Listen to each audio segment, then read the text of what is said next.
They say first impressions matter.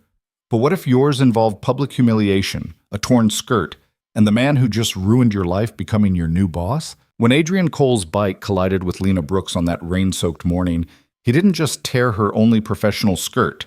He shredded any chance of a normal working relationship. 20 minutes later, she'd discovered the stranger she'd cursed at in front of a crowd was now the billionaire CEO controlling her career. Some stories start with a meet-cute. Theirs started with fury, embarrassment, and a promise of disaster. Stay until the end. Like and comment with your city so I can see how far this story travels. The alarm didn't go off. That's how Lena's morning started, in absolute chaos, her phone dead on the nightstand, sunlight already cutting harsh angles through her apartment's broken blinds. She jolted upright, heart slamming, and checked the ancient digital clock across the room. 8:47 a.m. No. The executive board meeting started at 9. Mr. Brennan had specifically told her, warned her, really, with that disappointed look he reserved for employees already circling the drain, that being late again would mean serious consequences. Translation, she'd be fired. Lena launched herself out of bed, feet hitting the cold floor, already mentally calculating. Shower, no time. Breakfast, absolutely not. The subway would take 23 minutes if she ran and caught the express. That left her exactly 10 minutes to get dressed and out the door. She grabbed the skirt from yesterday, her only professional one, a black pencil skirt she'd bought at a thrift store 3 years ago. It was worn thin at the seams, but it was all she had that didn't scream, struggling to survive in a city that costs too much.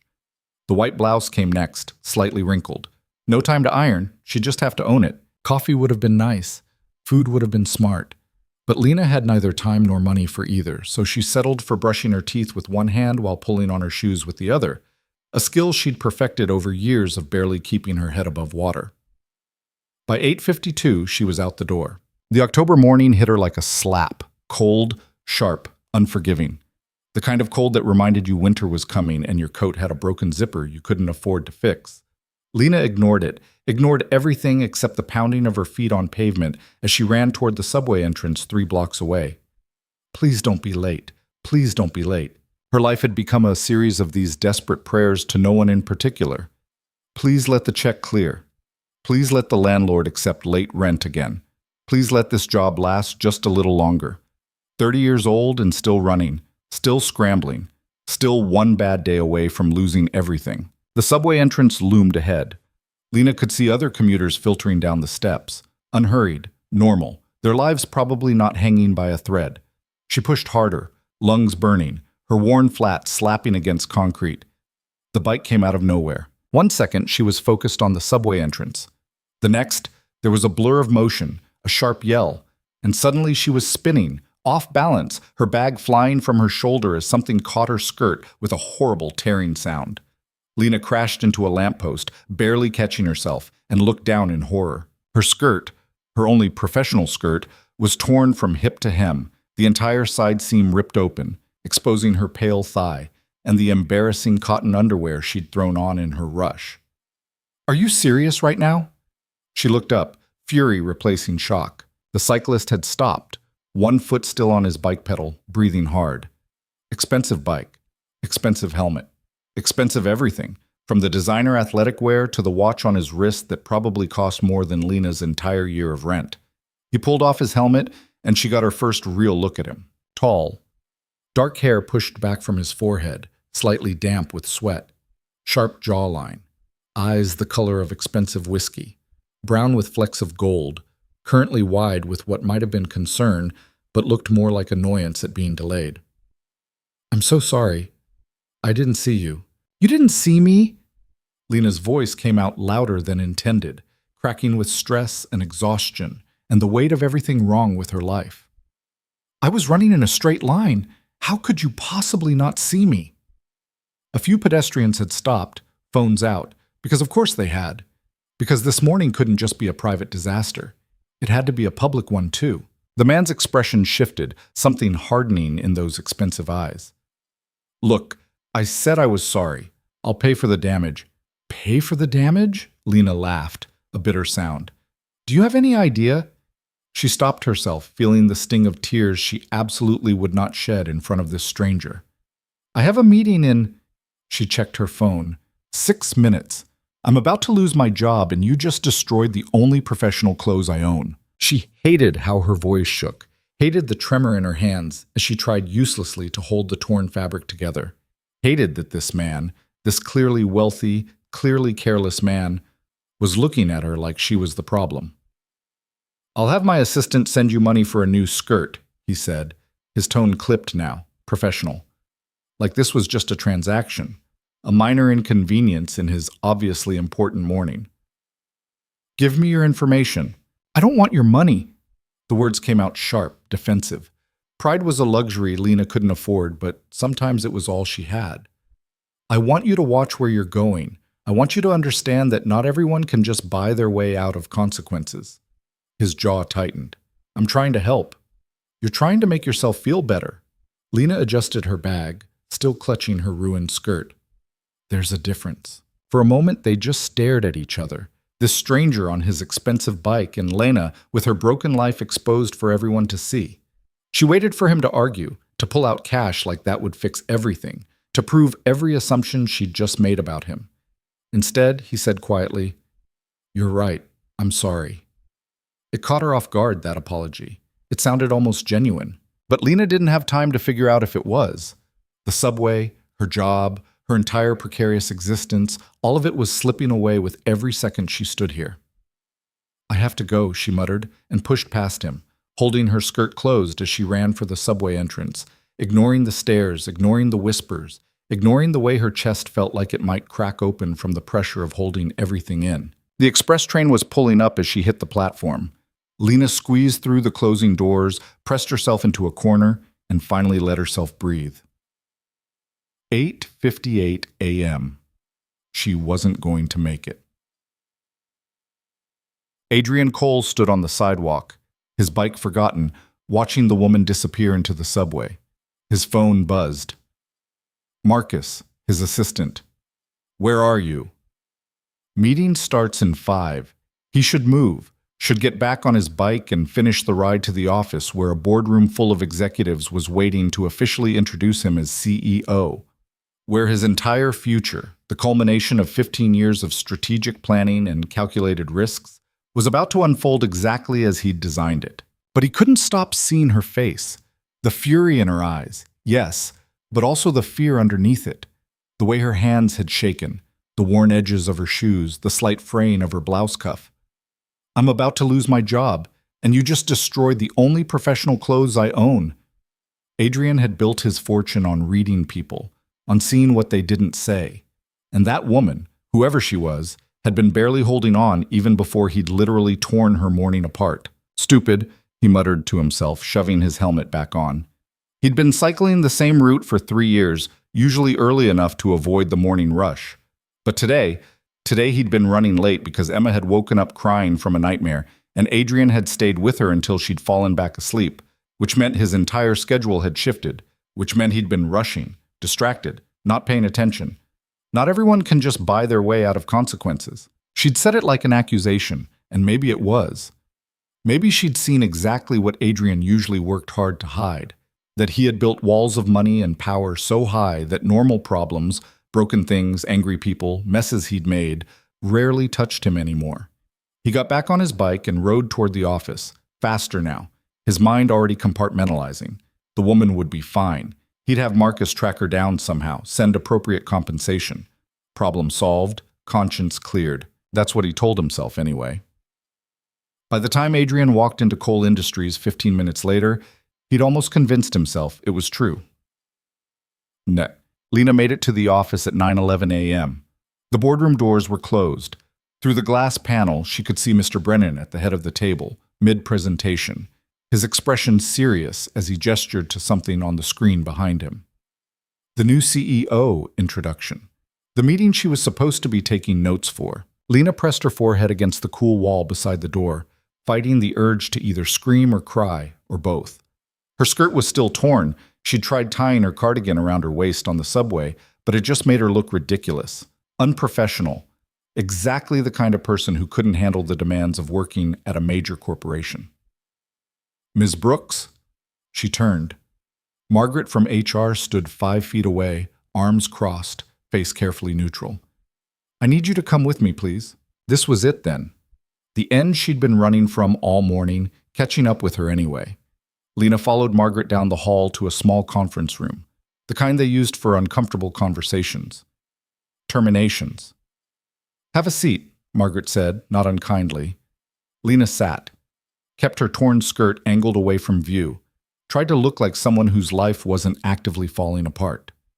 Mr. Brennan notified me that you were late to this morning's executive meeting. I know, I'm so sorry. My alarm… Margaret held up a hand. I'm not interested in excuses, Ms. Brooks. This is your 4th late arrival in 6 weeks. We've had multiple conversations about punctuality and professional standards. I understand, but… However, Margaret continued, and something in her tone made Lena stop. You won't be working with Mr. Brennan anymore, so the issue is somewhat moot. Lena's stomach dropped. You're firing me. No. Margaret pulled out a folder, slid it across the table. You're being transferred, effective immediately. Transferred? Lena opened the folder, confused. To where? The CEO's office. You'll be working as personal assistant to Mr. Adrian Cole. The world tilted sideways. I'm sorry, what? Margaret's expression remained professionally blank. Mr. Cole specifically requested you for the position. The salary is significantly higher than your current rate, and the role comes with additional benefits, including… Wait. Lena's brain was struggling to catch up. Adrian Cole? The new CEO? Yes. Requested me? Yes. Why? Margaret's lips twitched, almost a smile. That's a question for Mr. Cole. He's waiting in his office to meet with you now. She stood, clearly considering the conversation finished. I suggest you take a moment to compose yourself first. Executive floor, corner office. Then she left, and Lena sat alone in the conference room, staring at the folder like it might explode. None of this made sense. She'd never even met the new CEO. Never even seen him. The entire company had been buzzing for weeks about Adrian Cole. 32 years old, ruthless businessman, turned his father's struggling company into a billion-dollar empire, single father to a young daughter, but he'd been based in the London office until now. So why would he request her specifically for… Lena's blood ran cold. Adrian Cole.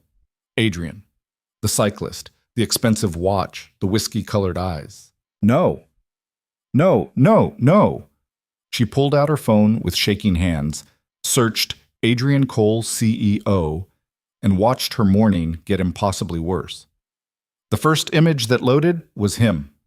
Same face, same sharp jawline, same everything, except in the photo he wore a suit that probably cost more than her car, and he was shaking hands with some politician, looking every inch the powerful billionaire everyone said he was. Lena had yelled at her new CEO, had told him he was careless and privileged and trying to buy his way out of consequences, had basically accused him of being everything wrong with wealthy people. And now he wanted her as his personal assistant. This was either the strangest coincidence in the universe, or she was about to be humiliated in ways she couldn't even imagine. Lena looked down at her torn skirt, her wrinkled blouse, her entire disaster of an existence. Well, she said to the empty room, it can't get worse. She was wrong, of course. It could always get worse. The executive floor was a different world. Lena had been to this level exactly once, when she'd first interviewed at Cole Industries 2 years ago. Back then, she'd been so nervous she'd spilled coffee on herself in the elevator and had to do the entire interview with a brown stain spreading across her lap. She hadn't gotten that job. Instead, she'd been placed 3 floors down in a department that handled mid-level client relations, filing reports for managers who barely knew her name. And now she was standing outside the CEO's office, her cardigan still tied awkwardly around her waist, wondering if this was some elaborate firing process for people who cursed out their bosses before technically becoming their employees. The door was dark wood, imposing. A small plaque read Adrian Cole, Chief Executive Officer. Lena knocked before she could talk herself out of it. Come in. His voice was different here, deeper, with more authority. The voice of someone used to being obeyed. She opened the door. The office was massive, floor-to-ceiling windows overlooking the city, Minimalist furniture that managed to look both expensive and uncomfortable.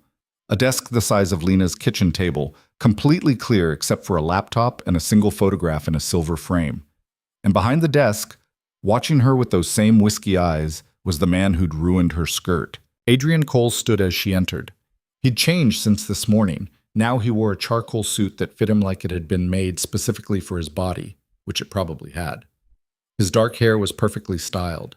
He looked calm, controlled, every inch the powerful executive. Lena, by contrast, looked like she'd been hit by a bike and dragged through a subway system. "Miss Brooks," he said, "thank you for coming. Did I have a choice?" The words came out sharper than intended. Lena watched Adrian's eyebrow lift slightly. "Everyone has choices," he said. "Please, sit."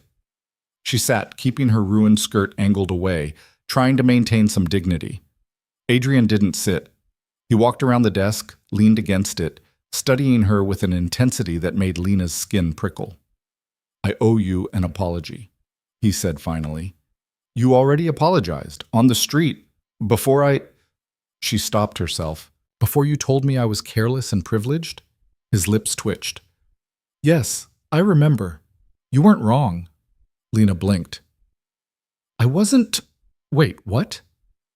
"I wasn't paying attention this morning.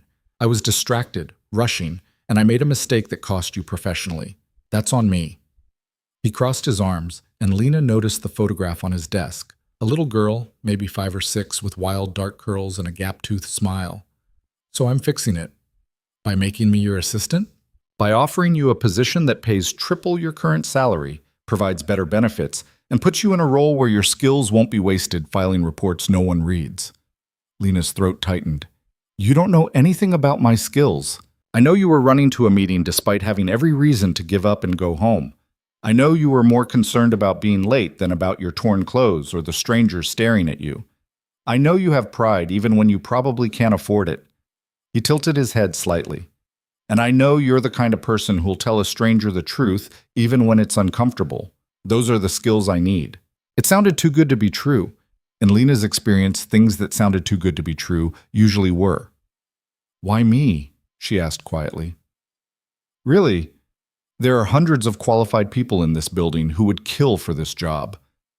Because I don't need someone who'll kill for this job. I need someone who'll tell me when I'm being an asshole." The blunt language caught her off guard. CEOs weren't supposed to talk like that. At least not the ones Lena had encountered in her limited professional experience. Adrian seemed to read her reaction.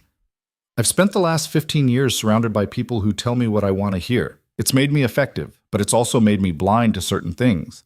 Like women trying not to lose their jobs because some careless cyclist ruined their morning." He pushed off the desk, walked back around to his chair. "You didn't know who I was this morning, and you still called me out. That's rare. That's valuable." Lena's mind was racing. Triple her current salary would mean she could actually pay rent on time, could fix her broken heater before winter, could maybe, possibly, stop living one emergency away from homelessness. But working directly for Adrian Cole, being in close proximity to this man who somehow made her simultaneously angry and nervous? "I need time to think about it," she said. "No." She looked up, startled. "Excuse me? I need an answer now. If you say no, I'll find someone else, and you'll go back to filing reports for Brennan until he eventually fires you for being late." His tone wasn't cruel, just factual. "If you say yes, you start immediately, and we figure out the rest as we go." "That's not much of a choice." "I told you everyone has choices. I didn't say they were all good ones." Lena hated that he was right. Hated that he could see exactly how trapped she was, how little leverage she actually had.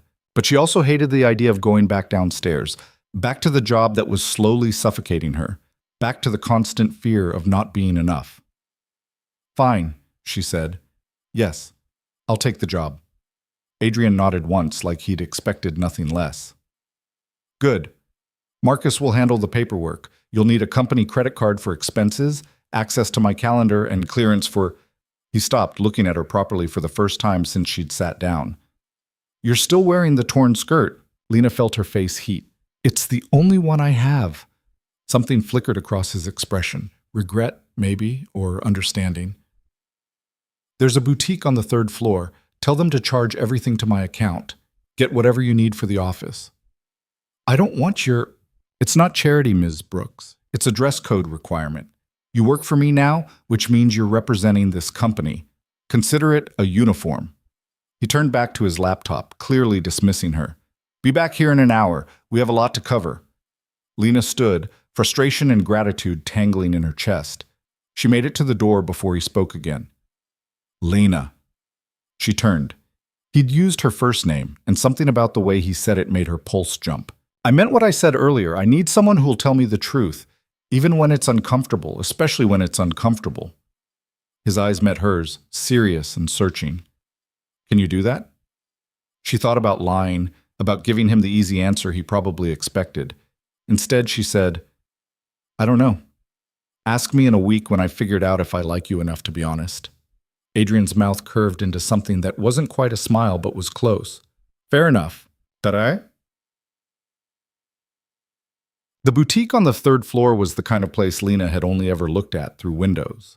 The sales associate, a woman named Simone with perfect posture and perfectly highlighted hair, greeted her with the kind of polite scrutiny that made Lena immediately aware of every stain, every wrinkle, every sign that she didn't belong here.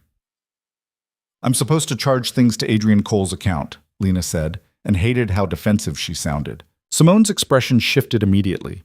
Of course, Mr. Cole called ahead. We've pulled several options for you.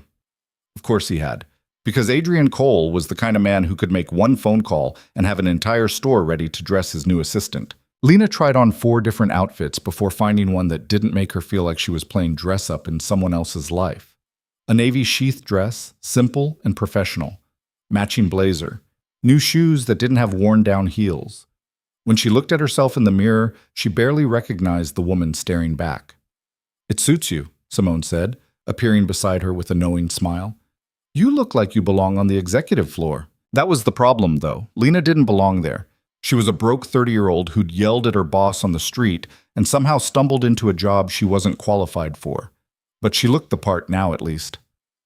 I'll take it, she said. By the time Lena returned to Adrian's office, dressed in clothes that cost more than her monthly rent, she felt like a different person.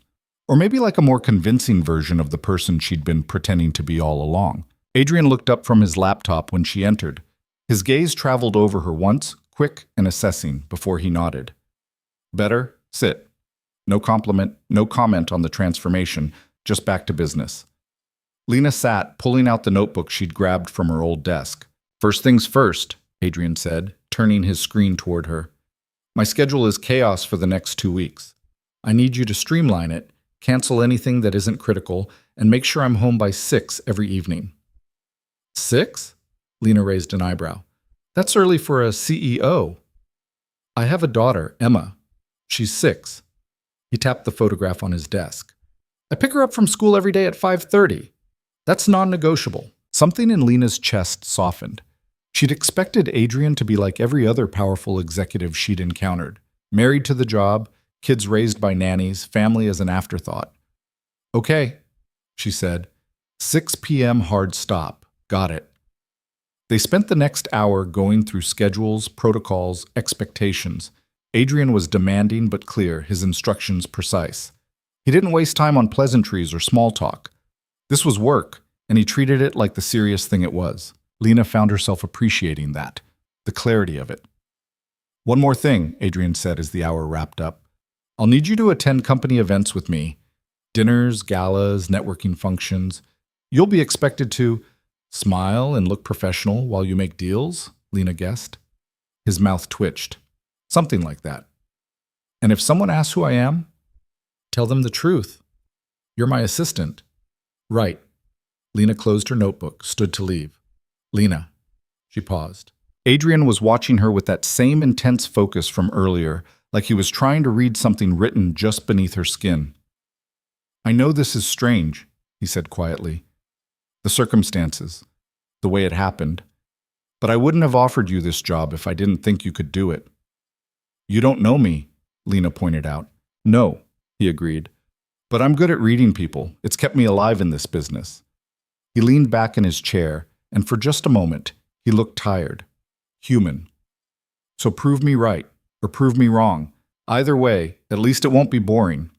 Lena left his office with her new clothes, her new job, and the strange feeling that her life had just turned in a direction she couldn't see yet. Downstairs at her old desk, she packed up the few personal items she'd accumulated: a chipped coffee mug, a photo of her mother from 10 years ago, a motivational calendar that had stopped being motivational around March.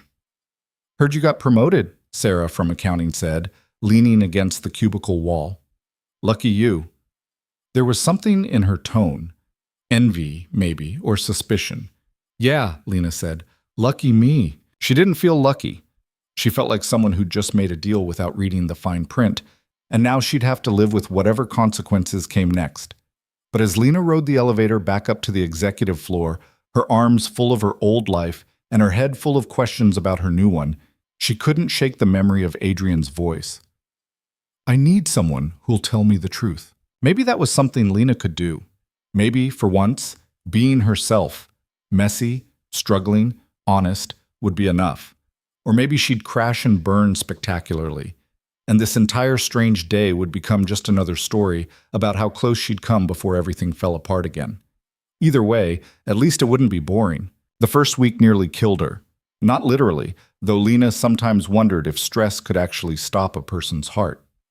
Adrian Cole ran his life like a military operation. Every minute accounted for, every decision measured, every interaction strategic. And Lena, who'd spent the last 2 years barely keeping her own life together, was suddenly expected to manage his. "Coffee," Adrian said on Tuesday morning, not looking up from the contract he was reviewing. "Black, no sugar. And cancel my 2 o'clock with Patterson. He's wasting my time." Lena, who'd been trying to figure out the complicated espresso machine in the executive break room for 15 minutes, felt her jaw tighten. "Please would be nice." Adrian's pen stopped moving. He looked up, one eyebrow raised. "Excuse me? Please." It's a word people use when they want something from someone else.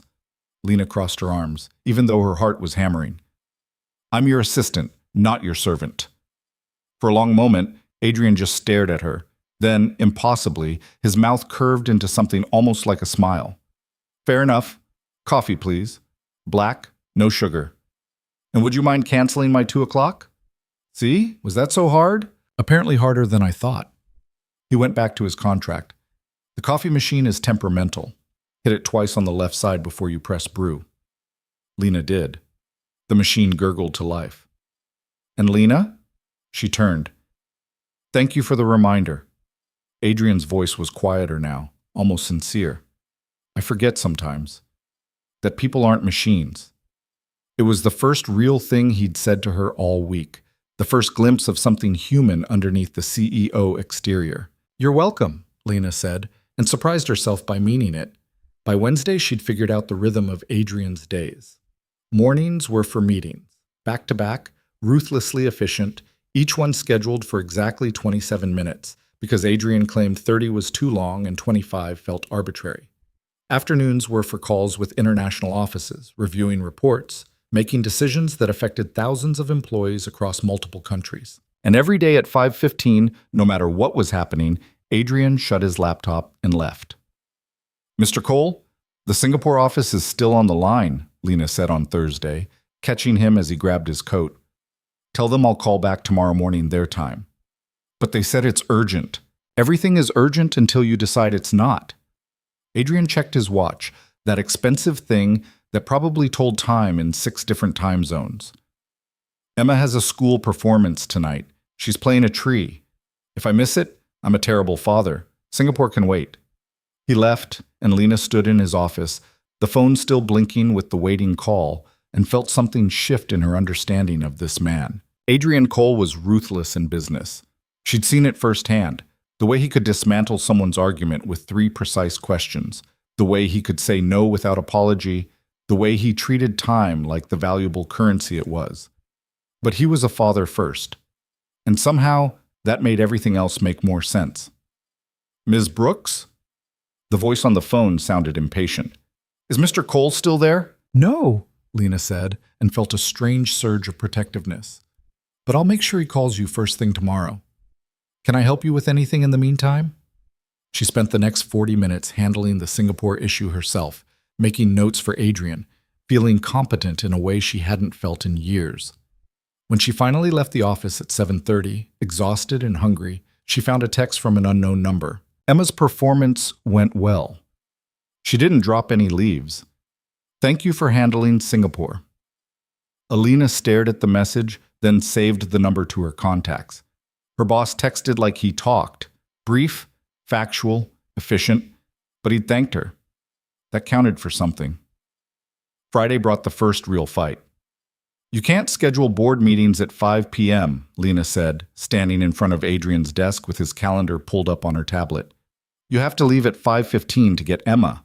Then I'll move my pickup time. You told me it was non-negotiable. I'm negotiating it. No. Lena set the tablet down, leaned forward. You hired me to manage your schedule, which means I get to tell you when you're being an idiot. This is one of those times. Adrian's expression went cold. Excuse me? You heard me. You can't sacrifice time with your daughter because some board members can't be bothered to meet during normal hours. Either we move the meeting to 3 p.m. or you decline and send someone else. You've worked here for 1 week, Lena. You don't get to tell me how to run my company.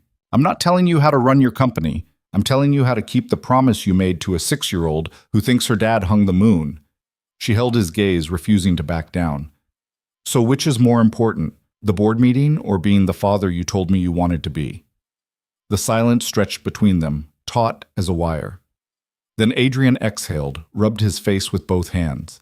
3 p.m., he said quietly. Move the meeting to 3. Good. You're infuriating, you know that. You're the one who said you needed someone to tell you the truth. Lena picked up her tablet. Don't get mad when I actually do it. She left before he could respond, her hand shaking with adrenaline. That evening, she got another text. You were right. Don't let it go to your head. Alina smiled despite herself. The second week was easier.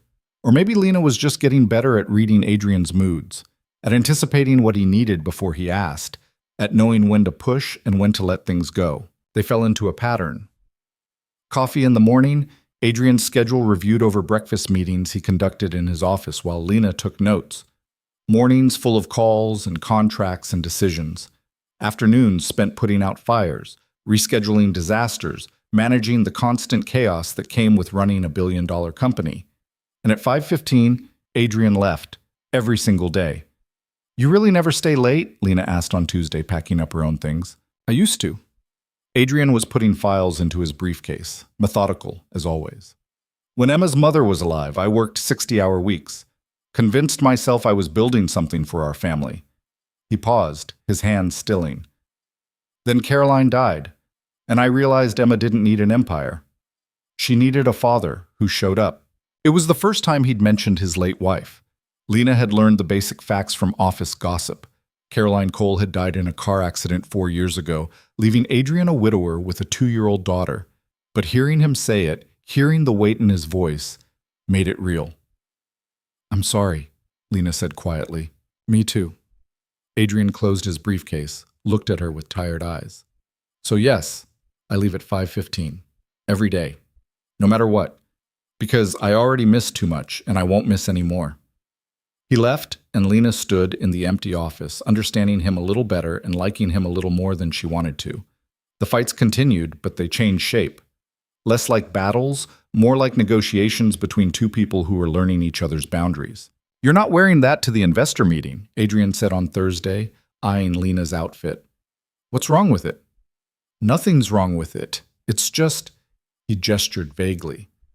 Not right for today's crowd. Too professional. Lena looked down at her navy suit. You literally told me to dress professionally. I did. But Harrison and his team respond better to... Adrian paused, clearly trying to find the right words. They're old money. They like things relaxed, approachable. You look like you're about to audit them. So you want me to look less competent? I want you to look like someone they'll underestimate. Adrian's expression was calculating now, strategic. It's easier to get what we want when they think we're not trying as hard as they are. Lena hated that he was right, hated the politics of it all, but she'd been poor long enough to know that pride didn't pay rent. Fine, she said, but you're buying lunch. Deal. She changed into a softer blouse, left her blazer behind, pulled her hair down from its usual bun. When she looked in the bathroom mirror, she saw someone younger, less threatening. The meeting went exactly as Adrian had predicted. Harrison and his team barely glanced at Lena, dismissed her as decorative, and walked right into the contract terms Adrian had wanted all along. "You're a manipulative bastard," Lena said afterward, back in the office. "I prefer strategically minded."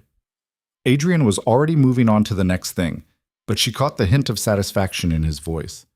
"And you were perfect. Thank you. I still hate it. I know, that's what makes you good at it." By the end of the second week, Lena had started to understand the shape of Adrian's world.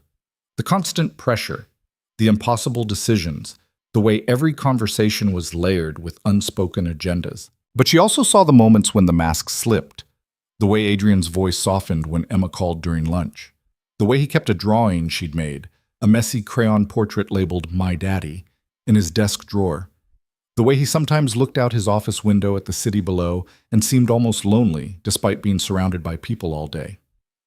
"Do you ever regret it?" Lena asked on Friday afternoon, filing contracts while Adrian reviewed quarterly reports. "Regret what?"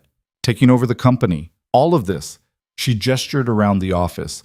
"You could have walked away after your wife died. Focused on Emma full time."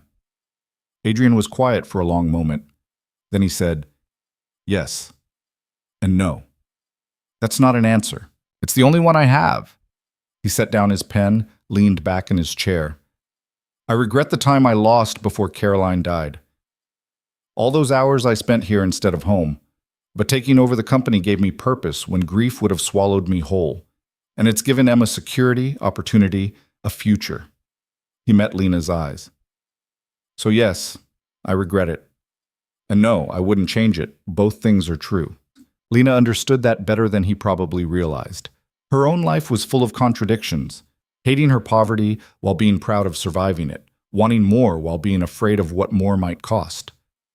"For what it's worth," she said, "I think you're doing okay, with both things." Adrian's expression shifted, something vulnerable flickering across his face before he locked it down again. "Thank you," he said quietly. "That means more than you know." The third week brought the company gala. "I need you there, Scott," Adrian said on Monday, dropping an invitation on Lena's desk. "The annual charity event. Next Friday? It's black tie, it's tedious, and it's unfortunately necessary." Lena picked up the invitation. Heavy cardstock, elegant script, the kind of event she'd only ever seen in movies. "I don't have anything to wear to something like this." "I know, that's why I'm handling it." "Adrian, consider it part of the job. You'll be representing Cole Industries. The company pays for representation." He was already walking back to his office, clearly considering the matter settled. "Simone from the boutique will call you this afternoon. Tell her what you like." "I don't like any of this," Lena muttered, but Adrian was already gone. Simone called at 2 p.m., cheerful and efficient, and by Wednesday Lena found herself in the boutique again, trying on dresses that cost more than her car. "This one," Simone said, holding up a deep emerald gown. "It'll make your eyes look incredible." Lena's eyes were brown, not green, but she tried it on anyway. The woman in the mirror looked like someone from a different life. The dress fit perfectly, elegant without being showy, the color somehow making her skin glow. "I look like you belong on Adrian Cole's arm," Simone finished, smiling. "Which is exactly the point." Lena's stomach flipped. "I'm his assistant, not his date." Simone's expression suggested she didn't see much difference. "Well, either way, you'll be the most interesting person in that ballroom." Lena doubted that, but she took the dress anyway, along with shoes she'd never wear again and jewelry that was on loan because buying it would have been absurd. Friday came too fast. The gala was held at a hotel that probably charged more per night than Lena made in a month. She arrived in a car Adrian had sent, feeling like an imposter, and walked into a ballroom full of people who belonged to a world she'd only ever seen from the outside. Crystal chandeliers, string quartet, women in designer gowns and men in tuxedos, all of them moving through the space with the ease of people who'd been doing this their entire lives. Lena spotted Adrian immediately. He stood near the bar, talking to a group of older men, and even in a room full of wealth and power, he stood out. The tuxedo fit him like a second skin, his dark hair perfectly styled, that commanding presence impossible to miss. Then he saw her. Their eyes met across the ballroom, and something shifted in his expression. Surprise, maybe. Or something else Lena couldn't quite name. He excused himself from the conversation and walked toward her, and Lena's heart did something stupid in her chest. Lena. His voice was different here, softer. You look like I'm playing dress-up in someone else's life? I was going to say beautiful, but your version works too. His mouth curved into that almost smile she was starting to recognize. Thank you for coming. Like I had a choice. You always have a choice. You just keep choosing to stay. He offered his arm. Come on, let me introduce you to people who will bore you to death. The next 2 hours were exactly as tedious as Adrian had promised. Lena met investors and board members and other CEOs, all of them polite and distant, clearly trying to figure out who she was and why she was there. His new assistant, she heard someone whisper. Very young, very pretty. The implication was clear. Lena wanted to scream that it wasn't like that she'd earned this job, that Adrian wasn't some cliché boss sleeping with his employee. But she just smiled and made small talk and played the role she'd been brought here to play. You're good at this, Adrian murmured during a brief moment alone. They were standing near the windows, the city lights spread out below them. At what? Pretending I belong here? At not letting them see how much you hate it. He handed her a glass of champagne from a passing waiter. That takes skill. Or practice being someone I'm not. Adrian's expression shifted, something serious entering his eyes. You're not pretending to be someone else, Lena. You're just showing them a different side of who you already are. Before she could respond, a woman's voice cut through the moment. Adrian, there you are. Lena turned and saw her, tall, blonde, stunning in a red gown that probably cost more than Lena's yearly salary. She moved with the kind of confidence that came from always being the most beautiful person in the room. Victoria. Adrian's tone was carefully neutral. I didn't know you were back in the country. Just flew in yesterday. Victoria's smile was bright, practiced. Then her eyes landed on Lena, and something calculating flickered there. And who's this? Lena Brooks, my assistant. Adrian's hand moved to the small of Lena's back, a gesture that could have been professional or protective or both. Lena, this is Victoria Hale. She runs Hale Enterprises. And used to run much more than that, Victoria said, her smile sharpening. Adrian and I were engaged once. Did he mention that? No, Lena said, keeping her voice level even as her stomach dropped. He didn't. Ancient history, Adrian said, his hand still on Lena's back. If you'll excuse us, Victoria. Actually, I was hoping we could talk about the merger proposal. It's time sensitive. Victoria's eyes never left Adrian's face. Unless you're too busy. The dismissal was clear. Lena was just the assistant, easily ignored. I'll give you two a moment, Lena said, stepping away from Adrian's touch. I need some air anyway. She walked away before he could stop her, heading for the balcony, needing space to breathe. The cold October air hit her like a slap, but it helped. Out here, away from the crowd and the music and Victoria Hale's knowing smile, Lena could think clearly. Adrian had been engaged to a woman who looked like a model and ran her own company and belonged in his world in ways Lena never would.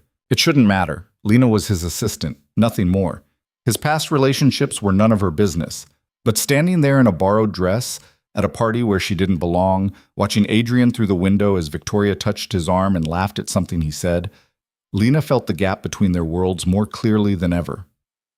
Hiding, she turned to find a man standing in the balcony doorway. Mid-30s, kind eyes, an easy smile that seemed genuine in a room full of practiced ones. Observing, Lena corrected. Ah, same thing I'm doing then. He stepped out onto the balcony, offered his hand. Daniel Reeves. I run a non-profit downtown. Very out of place at events like this. Lena Brooks, personal assistant to Adrian Cole, also out of place. Well, at least we can be out of place together. Daniel leaned against the railing beside her. How long have you worked for Cole? 3 weeks? And you're already at the fancy galas? He must think highly of you. Lena laughed, a bitter sound. Or he just needed someone to stand next to him while he networks. I doubt that's all it is. Daniel glanced back through the window where Adrian was still talking to Victoria. I've known Adrian for a few years. He's particular about who he keeps close. If you're here, it means something. It was meant to be comforting, Lena knew, but it just made her feel more confused. They talked for a while. Easy conversation about the city, about work, about nothing important. Daniel was nice, uncomplicated. The kind of man who probably didn't come with billion-dollar companies and ex-fiancés and lives too big for Lena to fit into. "I should get back," she said finally. "Can I give you my card? We're always looking for volunteers at the nonprofit," and Daniel smiled a little shy.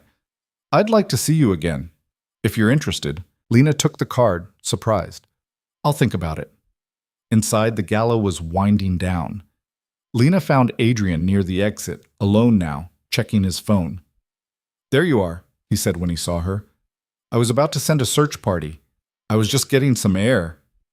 With Daniel Reeves. There was something in his tone, not quite accusation, but close. Lena's defenses went up. "Is that a problem?" "No, Daniel's a good man." Adrian pocketed his phone, studied her face. "Did he ask you out?" "That's none of your business." "You're right, it's not." But his jaw was tight, his expression unreadable. "Ready to leave?" The car ride back was quiet. Lena stared out the window, watching the city blur past, acutely aware of Adrian beside her in the darkness. "Victoria and I ended things 5 years ago," he said suddenly. "Before I met Caroline, before Emma. It's done. You don't owe me an explanation." "Maybe not, but I'm giving you one anyway." He shifted in his seat, and Lena could feel his eyes on her. "She wants back in. The merger proposal is just an excuse, but I'm not interested. Again, not my business." "Lena, I'm your assistant, Adrian. Who you date, who you were engaged to, who wants back into your life, none of that has anything to do with me." She finally looked at him, and her chest ached at the frustration in his expression. "I need to remember that. We both do." The car pulled up outside her apartment building. Small, shabby, a stark reminder of the different worlds they inhabited.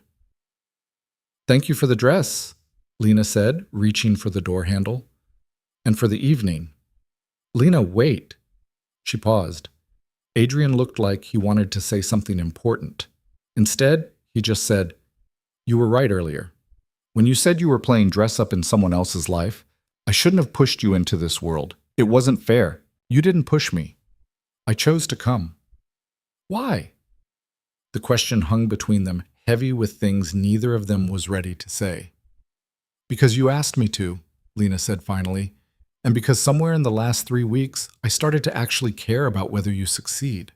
She got out of the car before he could respond, but she felt his eyes on her all the way to her door. That night, Lena lay in bed, still wearing the emerald dress, staring at Daniel Reeves's card on her nightstand, and tried not to think about the way Adrian had looked at her across the ballroom. Tried not to think about Victoria Hale's hand on his arm. Tried not to think about the fact that somewhere in the chaos of the last 3 weeks, working for Adrian Cole had stopped being just a job and started being something far more dangerous. Monday morning came too fast. Lena walked into Adrian's office with coffee and his schedule, determined to reset everything back to professional boundaries. "Morning," she said briskly. "You have a 9 a.m. with the board, lunch with the Singapore team via video conference, and Emma's parent-teacher conference at 3. I've cleared your afternoon after that." "Thank you." Adrian looked tired, like maybe he hadn't slept well either. "About Friday." "Already forgotten." Lena set his coffee down, kept her voice light. "Just another work event." "Right, of course." They worked in silence for the next hour, the easy rhythm they'd developed over the past weeks suddenly stiff and uncomfortable. At noon, Lena's phone buzzed. A text from an unknown number. "Hi, Lena. This is Daniel. Enjoyed meeting you Friday. Any interest in coffee this week? No pressure. D." She stared at the message, then glanced up to find Adrian watching her. "Everything okay?" "Fine." Lena put her phone away. "Just a personal message." "From Daniel?" "How did you—" She stopped, shook her head. "Never mind." "Yes, from Daniel." Adrian's expression went carefully blank. "Are you going to respond?" "I don't know. Maybe." She crossed her arms, defensive. "Would that be a problem?" "No, why would it be?" "I don't know, Adrian. You tell me." The tension stretched between them, sharp as a blade. Finally, Adrian said, "Daniel's a good man. If you want to see him, you should." But? No but. I mean it. He went back to his reports, and Lena went back to her desk, and the rest of the day passed in that same careful distance. That evening, Lena texted Daniel back. "Coffee sounds nice? Wednesday afternoon?" His response came immediately. "Perfect. There's a place on 5th Street, 2 p.m. See you there." She tried to feel excited about it. Daniel was nice, stable, interested in her for reasons that had nothing to do with torn skirts or professional obligations. This was good. This was normal. So why did it feel like a mistake? Wednesday's coffee with Daniel was easy. They talked about his nonprofit, about her work with Adrian, about their shared love of old movies and terrible puns. "You're easy to talk to," Daniel said, smiling across the table. "I like that." "So are you." And he was. Daniel was everything Lena should want: kind, genuine, uncomplicated. But when he walked her back to the office afterward and his hand brushed hers, she felt nothing. No spark. No pull. Just pleasant company and the nagging sense that she was using him as a shield against feelings she didn't want to examine. "Can I see you again?" Daniel asked at the building entrance. "Sure," Lena said, because she didn't know how to say no without explaining why. She rode the elevator back to the executive floor, feeling worse than before. Adrian was in his office, on a call. He glanced up when Lena entered, and something flickered across his face when he saw her. "I have to go," he said into the phone. "We'll finish this tomorrow." He hung up, stood. "How was coffee?" "It was fine." "Just fine?" "Why do you care?" The words came out sharper than Lena intended. Adrian flinched. "I don't. I'm just making conversation." "No, you're not. You're—" Lena stopped, frustrated. "I don't know what you're doing, but it's making everything complicated. I hired you to be my assistant. That's all this is." "Then act like it." She grabbed a stack of contracts from his desk, needing something to do with her hands. "Stop looking at me like I'm something other than your employee. Stop texting me outside of work hours about things that aren't work. Stop caring who I have coffee with. You're right." Adrian's voice was flat now, controlled. "I apologize. It won't happen again." He sat back down, turned to his computer, effectively dismissing her. Lena left his office, feeling like she'd won an argument, but lost something more important in the process. The rest of the week limped by in painful professionalism. Adrian was polite, distant, every interaction stripped back to the bare essentials. No personal questions, no texts about Emma's latest drawing or random observations about his day. Lena told herself this was better, cleaner, the way it should have been all along. She went to dinner with Daniel on Friday. He was charming, attentive, perfect. And Lena spent the entire evening wishing she was in Adrian's office arguing about his schedule instead. "You seem distracted," Daniel said over dessert. "I'm sorry. It's been a long week. Your boss working you too hard?" "Something like that." Daniel reached across the table, took her hand. "You know, if you ever need to talk about it, or anything else, I'm here. No judgment." He was too nice, too understanding, everything Lena didn't deserve. "Thank you," she said, and meant it even as guilt twisted in her stomach. That night, alone in her apartment, Lena finally admitted the truth she'd been avoiding for weeks. She was falling for Adrian Cole, for his sharp mind and his dedication to his daughter, and the moments when he looked at her like she was the only person in the room who mattered. For the way he challenged her and frustrated her and somehow made her want to be better just to prove she could keep up. It was stupid, impossible, a fantasy that would only end in heartbreak. But knowing that didn't make it any less true.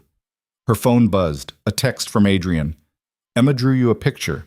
She wanted me to tell you. Something about a princess who wears business clothes and fights dragons with spreadsheets. I'll bring it Monday if you want it." Lena stared at the message, her chest tight. "I'd love that.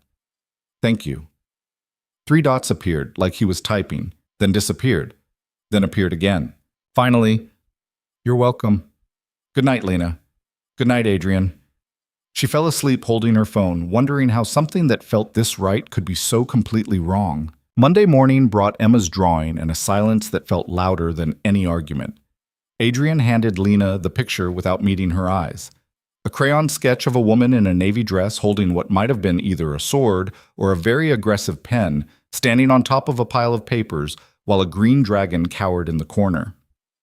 The princess wore glasses Lena didn't actually own and had wild brown hair that somehow captured Lena's perpetual state of controlled chaos perfectly. She said you reminded her of the librarian at school, Adrian said, still not looking at her. The one who doesn't let anyone talk during story time, but always has the best book recommendations. That's... Lena's throat tightened. That's really sweet. She wants to meet you. Keeps asking why Daddy's new assistant never comes over like Marcus used to. Marcus had been Adrian's previous assistant, a man in his 50s who'd retired to Florida. Apparently he'd been invited to family dinners and Emma's birthday parties, had been part of Adrian's life in ways that extended beyond the office. I don't think that's a good idea, Lena said carefully. Adrian finally looked at her. Why not? Because I'm trying to keep things professional, like you said we should.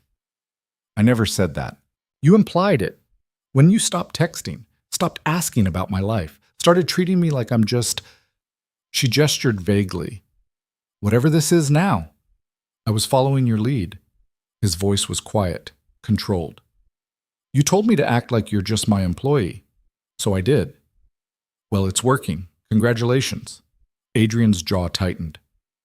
Lena, your 9 a.m. is waiting in the conference room, she interrupted, unable to continue this conversation without saying things she couldn't take back. I'll handle the morning emails. She left before he could respond, Emma's drawing clutched in her hand like evidence of everything complicated between them.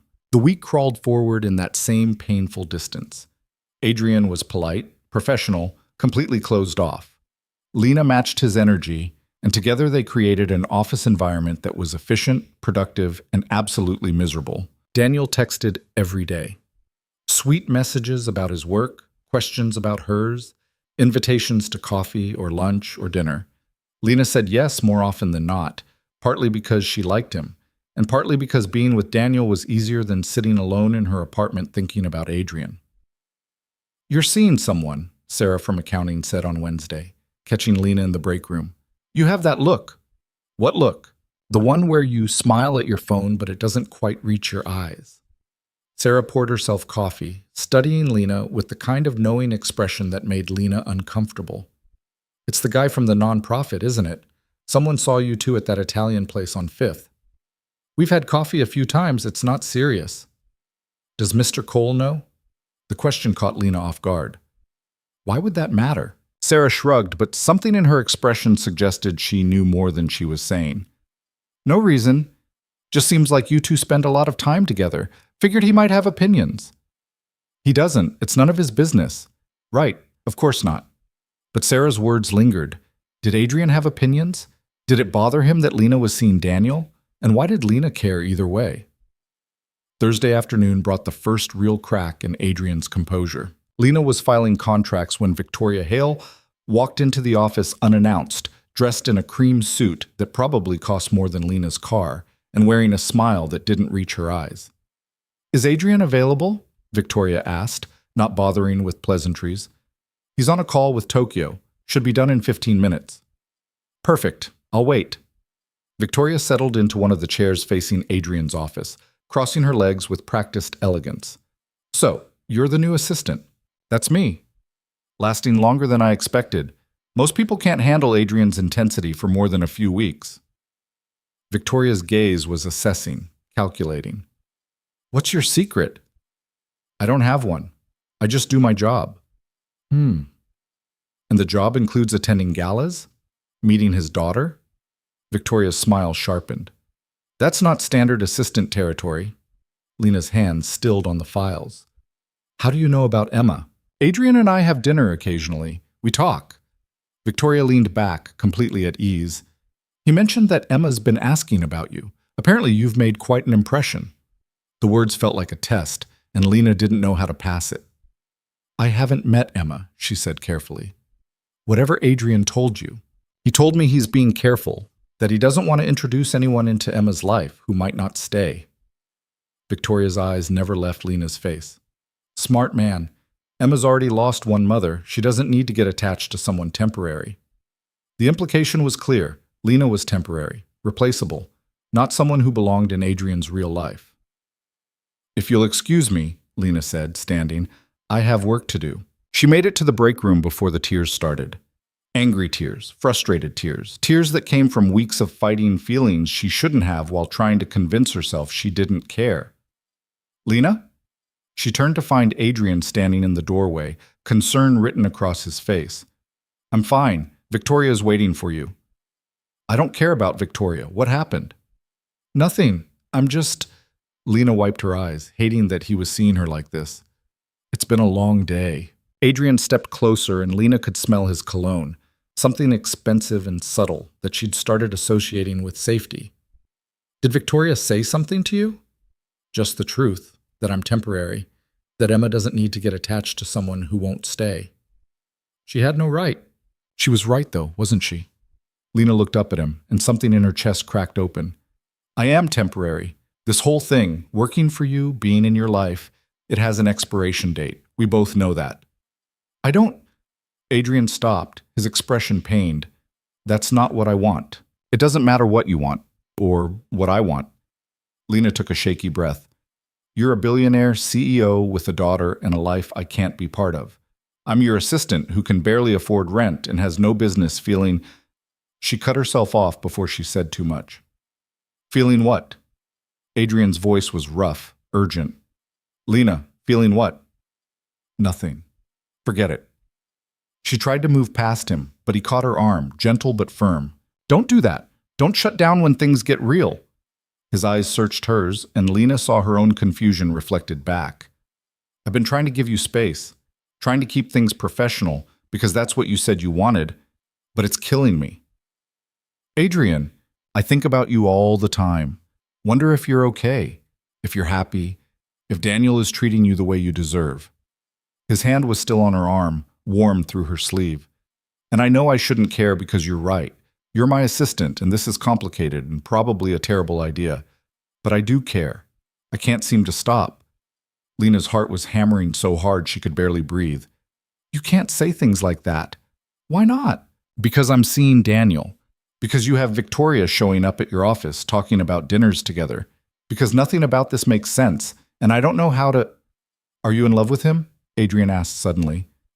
"Daniel, are you in love with him?" "That's not fair. It's a simple question." "No, it's not." Lena pulled away, needing distance. "I like Daniel. He's kind and stable, and he wants me without all this complication." "That's not what I asked." "I know what you asked." She met his eyes, and the truth sat heavy on her tongue. "No, I'm not in love with Daniel." Adrian's expression shifted, something like relief flooding his features. "Then why—" "Because loving someone else would be even more stupid," Lena said, and walked out before he could see her completely fall apart. She spent the rest of the afternoon at her desk, pretending to work while actually trying not to think about the conversation in the break room.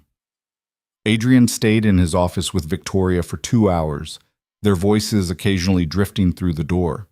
Too quiet to make out words, but loud enough to remind Lena that Victoria belonged in Adrian's world in ways she never would. When Victoria finally left, she stopped by Lena's desk. "Take care of him," Victoria said, and there was something almost genuine in her expression. "Adrian acts tough, but he's more fragile than people think, especially when it comes to people he cares about." Then she was gone, leaving Lena more confused than ever. That evening, Daniel took Lena to a poetry reading in a bookstore downtown. It was sweet, thoughtful, exactly the kind of date Lena would have loved a month ago. But all she could think about was Adrian's voice asking if she was in love with Daniel, the way he'd looked at her like her answer mattered more than anything. "You're distracted again," Daniel said during the intermission, his tone gentle but resigned. "I'm sorry. I don't mean to be." "It's him, isn't it? Your boss." Daniel's smile was sad. "I've been trying to ignore it, but the way you talk about him, or carefully don't talk about him, it's pretty obvious." Lena felt shame burn through her. "Daniel, I'm so sorry. You've been nothing but wonderful, and You can't help who you care about." He took her hand, squeezed it once. "I like you, Lena, a lot. But I'm not interested in being someone's second choice." "You're not?" "I am, and that's okay. I'd rather know now than 6 months from now when we're both in deeper." He stood, pulled out his wallet, and left cash for their drinks. For what it's worth, I hope it works out. With him. You deserve to be happy. He kissed her cheek and left, and Lena sat alone in the bookstore feeling like she'd just lost something good because she was too busy wanting something impossible. Friday brought the worst day yet. Adrian was scheduled to attend a charity luncheon at noon, one of those events where wealthy people ate expensive food and wrote checks to feel better about their privilege. Lena had the details memorized. The Plaza Hotel, room 402, arrive at 11:45. At 11:30, Adrian's phone rang. Lena heard his sharp intake of breath, then, "I'll be right there." He emerged from his office, face pale, already grabbing his coat. Emma's school called. She fell on the playground. They think she broke her arm. His hands were shaking as he pulled on his jacket. "I need to go. I'll cancel the luncheon. It's the Henderson Foundation. They're our biggest charitable partner. If I don't show, then I'll go in your place." The words were out before Lena had fully thought them through. "I know the pitch. I've been to enough of these things. I can handle it." Adrian stared at her. "Lena, you don't have to." Emma needs you. That's more important than any luncheon. She was already pulling up the details on her tablet.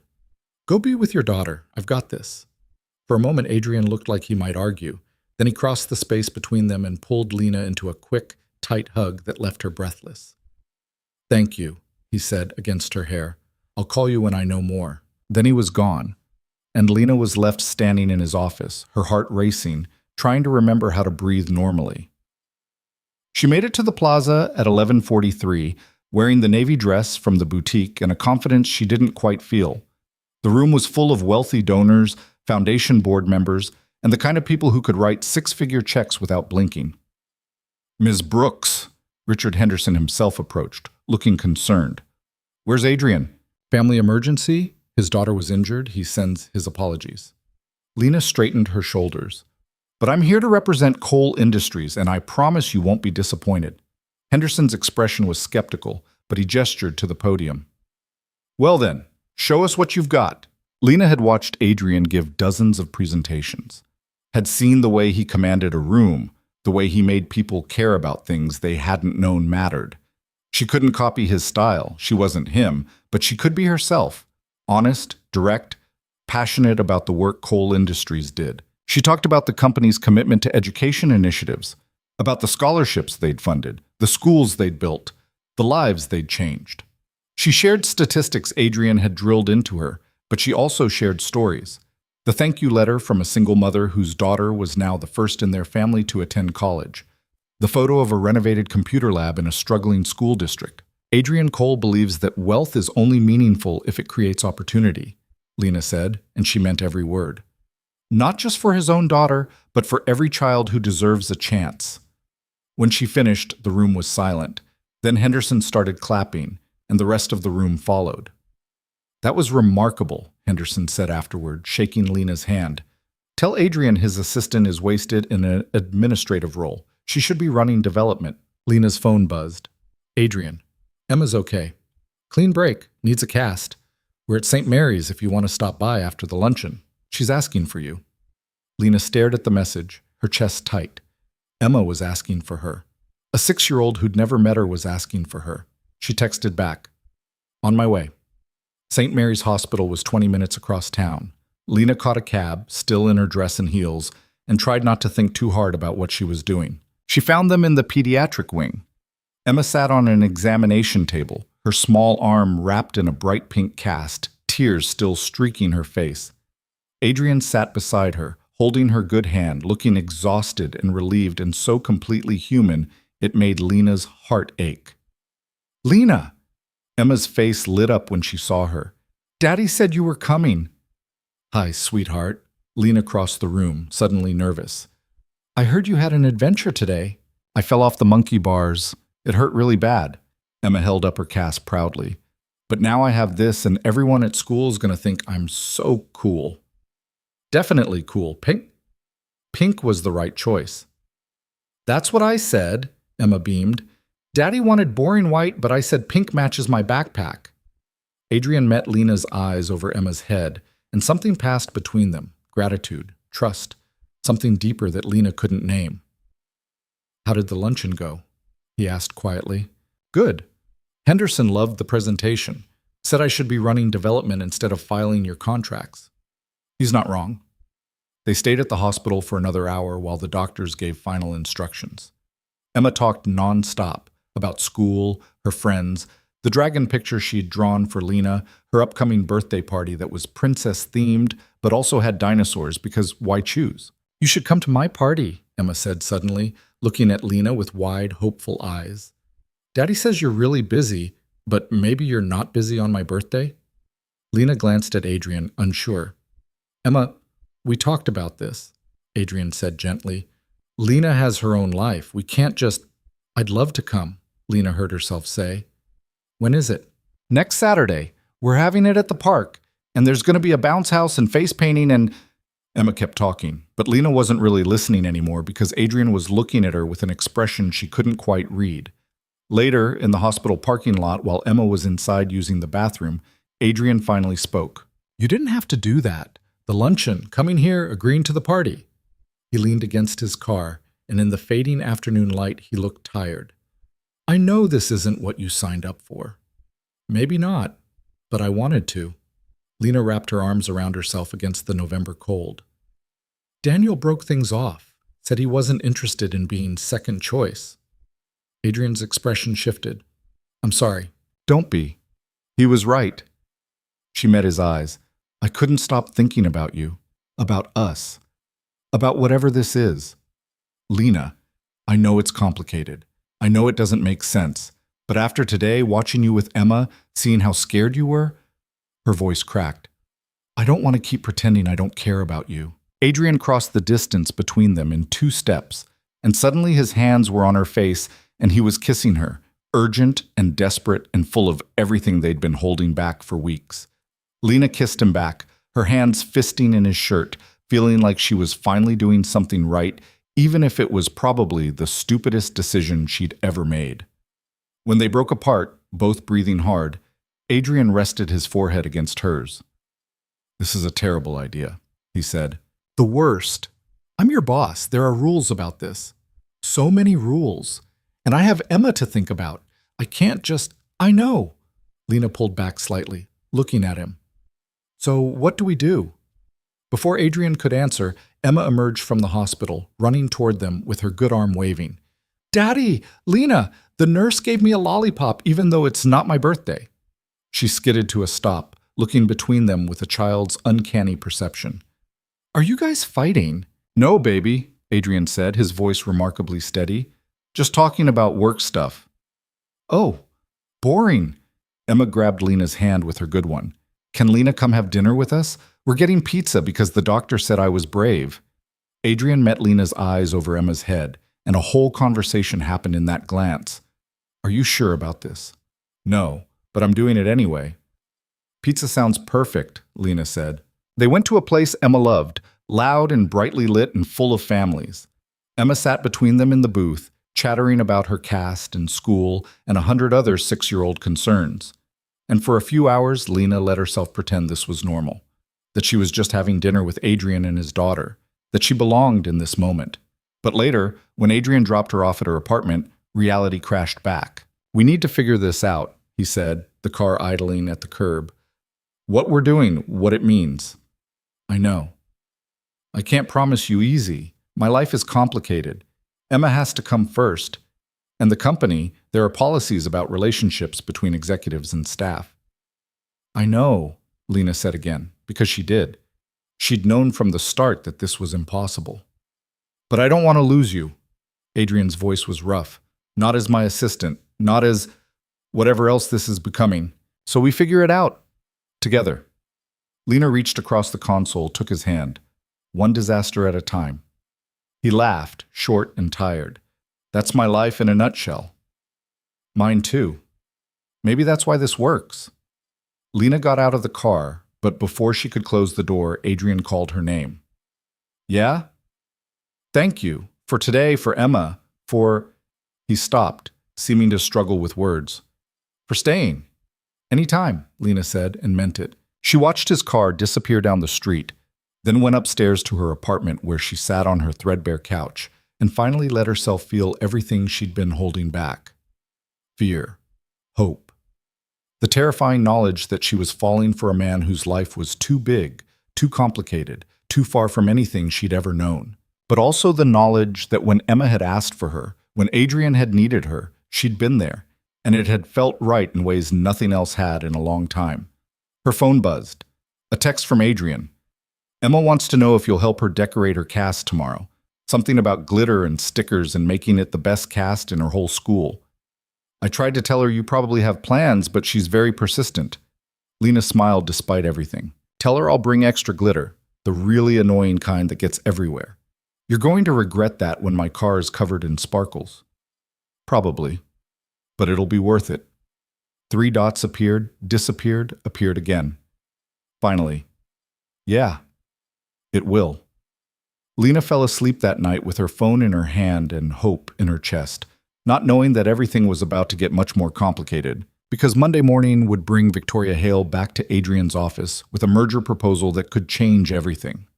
And a week from now, Lena would walk in on something that would make her question every choice she'd made since the day a stranger on a bike had torn her skirt and changed her life forever. But for now, she had tomorrow. Glitter and stickers and a little girl who wanted her there. Sometimes that was enough. Sunday afternoon found Lena sitting on Adrian's living room floor, surrounded by enough glitter to coat a small planet, while Emma carefully placed stickers on her pink cast with the concentration of a surgeon. Not the unicorn there, Emma said, peeling it off for the 3rd time. It has to go next to the rainbow so they match. My mistake, Lena said solemnly, handing over a different sticker. Adrian watched from the kitchen doorway, coffee mug in hand, wearing jeans and a worn Columbia sweatshirt that made him look younger. More real. This was Adrian without the armor. No suit, no boardroom, just a father watching his daughter cover her broken arm in sparkly nonsense. You're really committing to this, he said, nodding at the glitter in Lena's hair. Emma said go big or go home. I didn't say those words exactly, Emma corrected, not looking up from her careful sticker placement. I said I wanted the best cast, and Lena said we'd make it happen. Well, mission accomplished. That cast is definitely memorable. Daddy, you're not helping. You're just standing there drinking coffee. Someone has to supervise. But Adrian set down his mug and joined them on the floor, his knee brushing Lena's. What do you need me to do? Hold still, Emma said, and promptly stuck a glitter heart on his forehead. Adrian froze. Emma, now you match. Emma dissolved into giggles, and Lena couldn't help laughing too at the sight of Billionaire CEO Adrian Cole sitting cross-legged on his floor with a sparkly heart on his face. I'm surrounded by troublemakers, Adrian said, but he was smiling, a real smile that reached his eyes and made Lena's chest ache. They spent another hour on the cast, then Emma insisted on showing Lena her room, which was exactly what Lena would have expected. Pink walls covered in drawings, shelves full of books and stuffed animals, a princess castle in the corner next to a bin of dinosaurs, because Emma believed in options. This is my favorite, Emma said, pulling out a worn stuffed rabbit. Daddy gave it to me when I was really little, before Mommy went to heaven. Lena's throat tightened. It's very special. Do you have kids? Emma asked suddenly, settling on her bed with the rabbit. No, just me. What about a husband or a boyfriend? Emma, Adrian said from the doorway, his voice holding a warning. That's not polite to ask. Why not? I'm just wondering. Emma looked at Lena with those big dark eyes, so much like her father's. I think you should be Daddy's girlfriend. Then you could come over all the time and we could do crafts and you could read me stories because Daddy does the voices wrong. I do not do the voices wrong, Adrian protested. You make the princess sound like a pirate. That was one time, and I was tired. Lena watched them bicker, feeling like her heart might crack open from how much she wanted this. This easy warmth, this family, this life she had no business imagining herself into. I should probably go, she said quietly. Adrian's expression shifted. Stay for dinner. Emma wants to show you her cooking skills. I can make grilled cheese, Emma announced proudly. With Daddy's help because I'm not allowed near the stove alone yet. Please stay, Adrian said, and there was something vulnerable in his voice. Unless you need to... No, yes, I'll stay. Dinner was chaotic and perfect. Emma narrated every step of grilled cheese construction while Adrian handled the actual cooking, and Lena set the table in the dining room she suspected rarely got used. The apartment itself was stunning, floor-to-ceiling windows overlooking the city, modern furniture that managed to look comfortable, Emma's chaos scattered throughout in the form of crayon drawings and abandoned toys. "This place is beautiful," Lena said. It's too big, Adrian admitted, flipping sandwiches. I bought it right after Caroline died. Thought we needed space, fresh start, all that, but mostly it just echoes. It doesn't echo now, Emma said. Not with Lena here. After dinner, Emma fell asleep on the couch during a movie, her casted arm draped over her rabbit, glitter still sparkling in her dark curls. Adrian carried her to bed while Lena cleaned up the kitchen, trying not to feel too comfortable in this space that wasn't hers. "She really likes you," Adrian said when he returned, leaning against the counter. "I haven't seen her this excited about someone since—" He stopped. "Well, in a long time. She's an amazing kid. You're doing something right. Most days I feel like I'm barely keeping it together." Adrian ran a hand through his hair, and Lena noticed the exhaustion around his eyes. "The company, being a single parent, trying to be enough for both. It's a lot. You don't have to be both parents, Adrian. You just have to be you. That's enough." He looked at her for a long moment, then crossed the kitchen and kissed her, slow and deliberate, his hands gentle on her face. "Stay," he murmured against her lips. "Not for anything. Just stay." So Lena stayed. They sat on the couch with the city lights spread below them, talking about nothing important until the conversation drifted into comfortable silence. Adrian's arm was around her shoulders, her head resting against his chest, listening to his heartbeat and trying not to think about how temporary this might be. "I have a business trip next week," Adrian said eventually. "Chicago, 3 days. I usually bring Emma, but with her arm—" "I can stay with her?" Lena offered. "If you trust me." "I do." He pressed a kiss to her hair. "But Lena, we need to talk about—" His phone rang. Adrian glanced at the screen and sighed. "It's the London office. I have to take this." He disappeared into his study, and Lena sat alone in his living room, wondering what he'd been about to say. Monday brought reality crashing back. Lena arrived at the office early, still floating on yesterday's warmth, only to find Victoria Hale already in Adrian's office. Through the glass, she could see them sitting close together, Victoria's hand on Adrian's arm, both of them looking at something on his laptop. "Morning meeting," Margaret from HR said, appearing beside Lena's desk. "Ms. Hale brought a merger proposal. They've been at it since 7. "Right, of course." Lena tried to focus on work. But every time she glanced up, Victoria was still there. Still touching Adrian's arm, still leaning close. Still looking like she belonged in his world in ways Lena never would. At 11, they emerged. Victoria was smiling, triumphant. "Think about it," she said to Adrian. "This could change everything for both our companies. And maybe—" She glanced at Lena, her smile sharpening. "Maybe for us too." After Victoria left, Lena waited for Adrian to explain, to reassure her, to acknowledge what had happened between them yesterday. Instead, he just said, "Can you clear my afternoon? I need to review this proposal thoroughly." "Sure, anything else?" "No, thank you." He closed his office door, and Lena sat at her desk feeling stupid for thinking anything had changed. The week crawled forward in painful uncertainty. Adrian was distracted, spending hours on calls with Victoria, reviewing merger documents, barely looking at Lena except to give instructions. "Is everything okay?" Lena finally asked on Wednesday. "Fine, just busy." Adrian didn't look up from his laptop. "Can you reschedule my Chicago trip? I need to stay here and work on this merger." "What about Emma? You promised her you'd take her to see the Bean." "It'll have to wait." "Adrian, I said it'll wait." His tone was sharp, dismissive. "Was there something else?" Lena bit back everything she wanted to say and left his office, her chest tight with hurt and anger. That evening, she got a text from Victoria.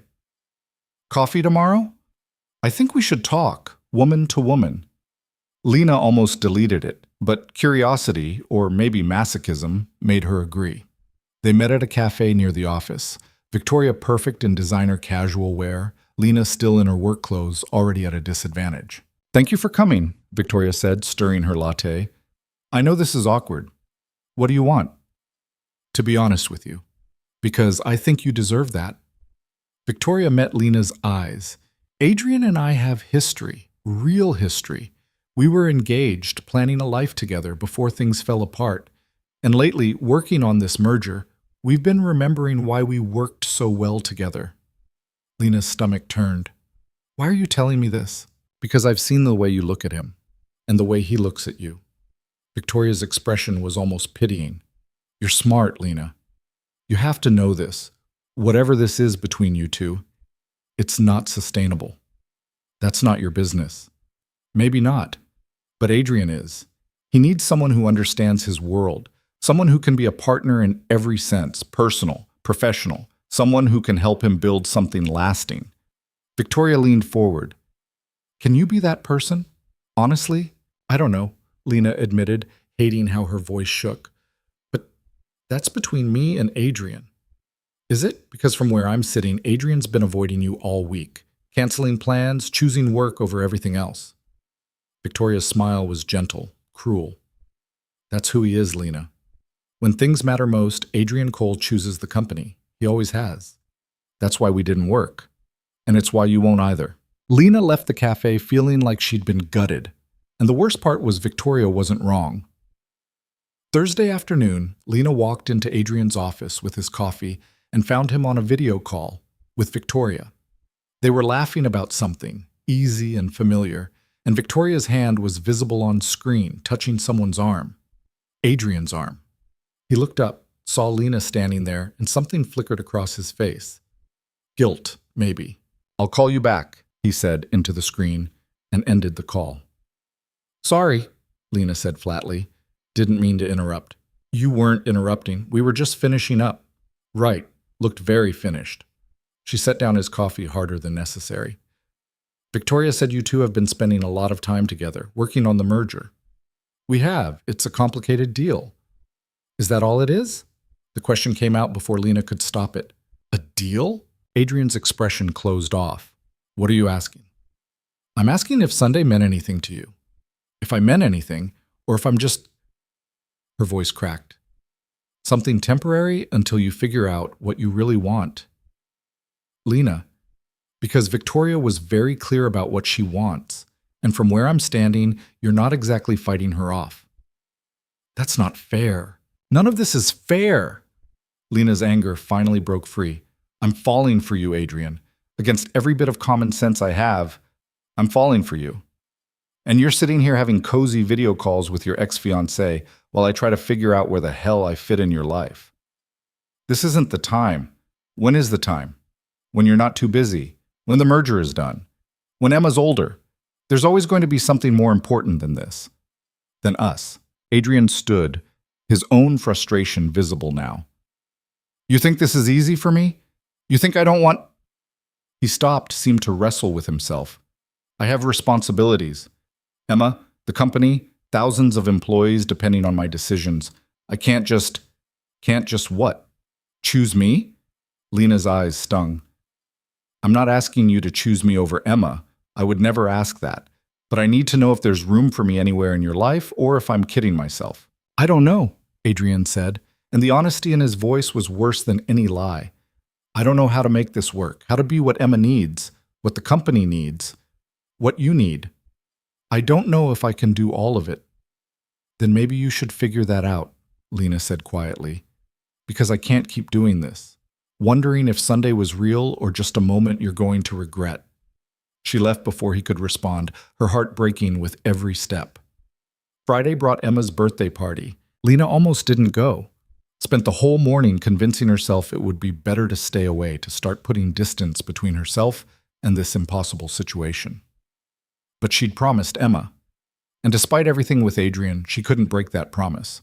The park was full of 6-year-olds running wild, parents chatting in clusters, decorations in pink and purple and silver. Emma spotted Lena immediately and ran over, her casted arm covered in signatures now. You came. I thought maybe you couldn't because Daddy said you were busy with work stuff. I promised I'd be here. I keep my promises.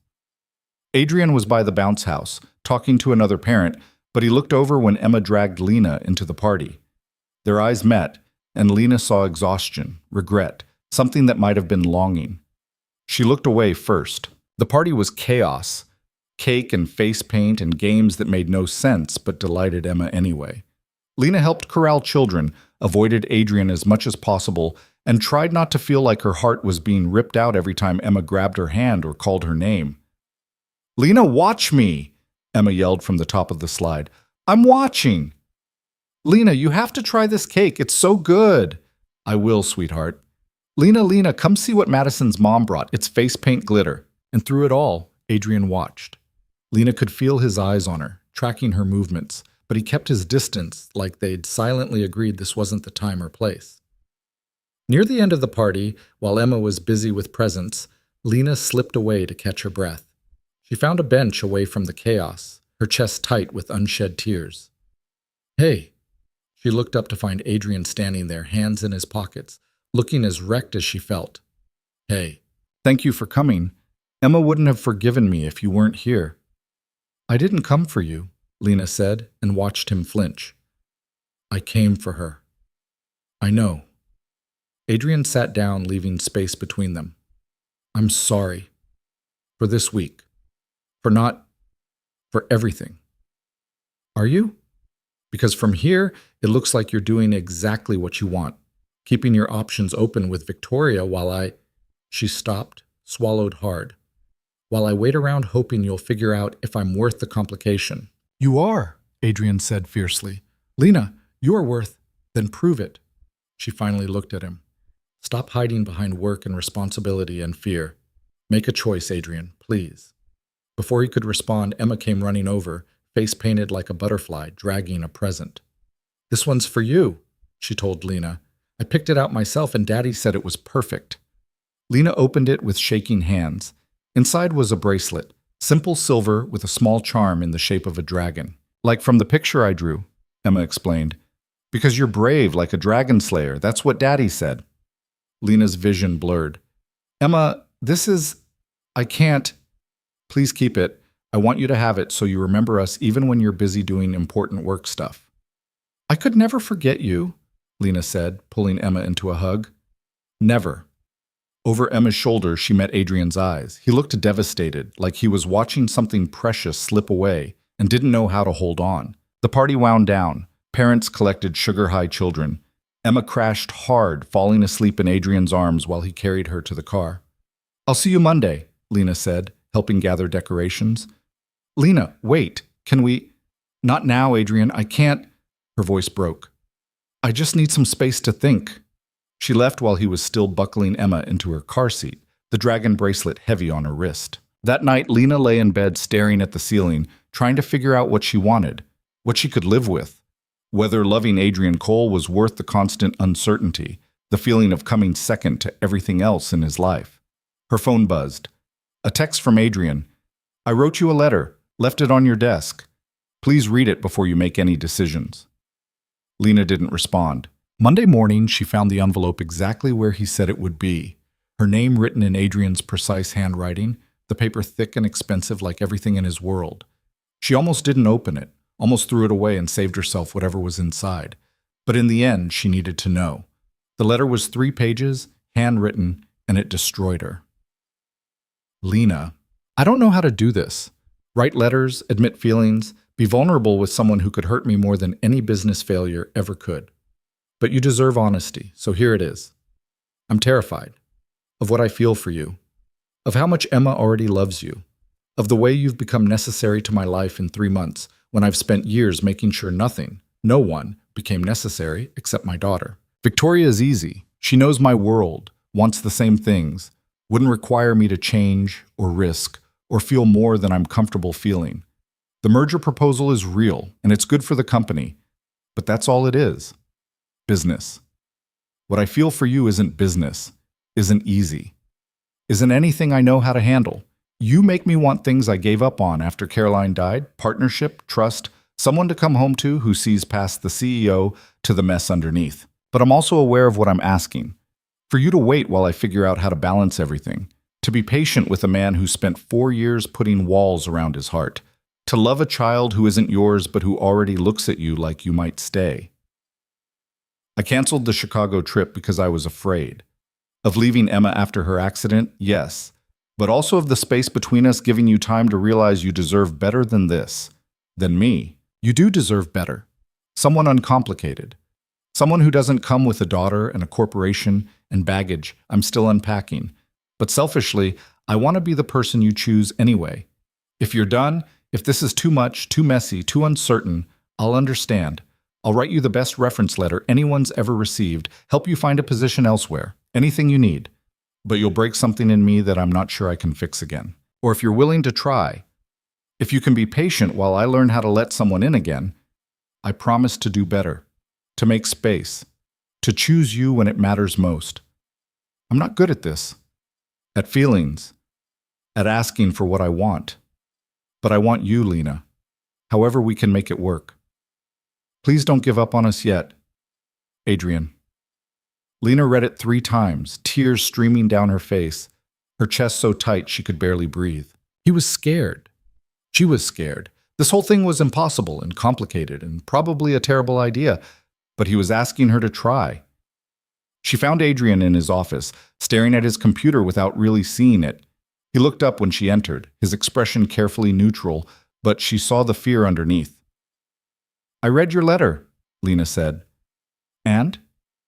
And it was the most emotionally articulate thing you've ever said to me, which is sad because you're usually terrible at this. His lips twitched. I'm terrible at this. You really are. Lena crossed the room, sat on the edge of his desk. But I'm not much better. I've spent 30 years being too scared to want anything big because wanting things usually meant losing them. And then you crashed into my life, literally, and suddenly I wanted everything, job security, nice clothes, to matter to someone. She met his eyes. To matter to you. You do matter, more than... Let me finish. She took a shaky breath. Victoria was right about one thing. You do choose work when you're scared. You hide behind meetings and mergers and responsibility because it's safer than risking your heart. And I can't be with someone who's going to run every time things get hard. Adrian's face fell. Lena, but I also know that loving someone, really loving them, means loving their fear too, their walls, their damage, all the ways they're still figuring out how to be human. She reached for his hand. So here's what I need. I need you to talk to me when you're scared instead of shutting me out. I need to know that even when work is crazy and Emma needs you and you're overwhelmed, there's still space for me somewhere in your life, even if it's small. It won't be small, Adrian said roughly, pulling her closer. Lena, I promise. Don't promise perfect. I don't want perfect. I just want honest. Honest I can do. He cupped her face, his thumb brushing away her tears. I'm scared of losing you. I'm scared of failing Emma by bringing someone into her life who might leave. I'm scared I'm too broken to be what you need. But I'm more scared of waking up in 5 years and realizing I let you go because I was too much of a coward to try. Lena kissed him, and it felt like coming home after being lost for too long. We're going to mess this up, she murmured against his lips. So many times. Probably. And it's going to be complicated. Definitely. But we're doing it anyway? Yeah, Adrian said, we're doing it anyway. They spent the rest of Monday figuring out logistics, HR policies about workplace relationships, how to tell Emma, without making promises they might not keep, what this meant for Lena's position at the company. I won't be your assistant anymore, Lena said. Not if we're... whatever we are. It's too complicated. Agreed. Henderson offered you the development position. Take it. You earned it. Just like that? You think I'm going to let talent like yours waste away filing my contracts? Adrian smiled. Besides, having you 3 floors down will make sneaking away for lunch much more interesting. The transition took 2 weeks. Lena moved to the development department, got her own office, started managing the company's charitable initiatives with a team of people who actually respected her ideas. And slowly, carefully, she and Adrian built something that looked almost like a relationship. Dinner with Emma twice a week. Weekend mornings helping with homework while Adrian made pancakes. Company events where they arrived separately but left together. Stolen moments in supply closets and late-night phone calls and the slow, terrifying process of letting someone see you completely. You make Daddy smile more, Emma said one evening, watching Adrian and Lena try to assemble a bookshelf that absolutely did not require this many pieces. That's because Lena's funny, Adrian said, holding up 2 identical-looking parts. Are these the same? They're labeled C and D, so probably not. The labels are lies. Everything is lies. Emma giggled. Daddy's bad at building stuff. Mommy used to do it. The casual mention of Caroline, rare, but getting easier, didn't hurt the way it used to. Lena had learned that loving Adrian meant making space for his grief, for the family he'd lost, for the fact that she'd never be Emma's mother, but maybe could be something else. Something her own. Well, lucky for both of you, I'm excellent at building stuff, Lena said, taking the instructions from Adrian. Why don't you supervise from the couch? 3 hours later, they had a functional bookshelf and Emma asleep between them on the couch, the ending credits of her favorite movie playing. We should get her to bed, Adrian said quietly. 5 more minutes. They sat in comfortable silence, Emma's soft breathing between them, and Lena felt something settle in her chest.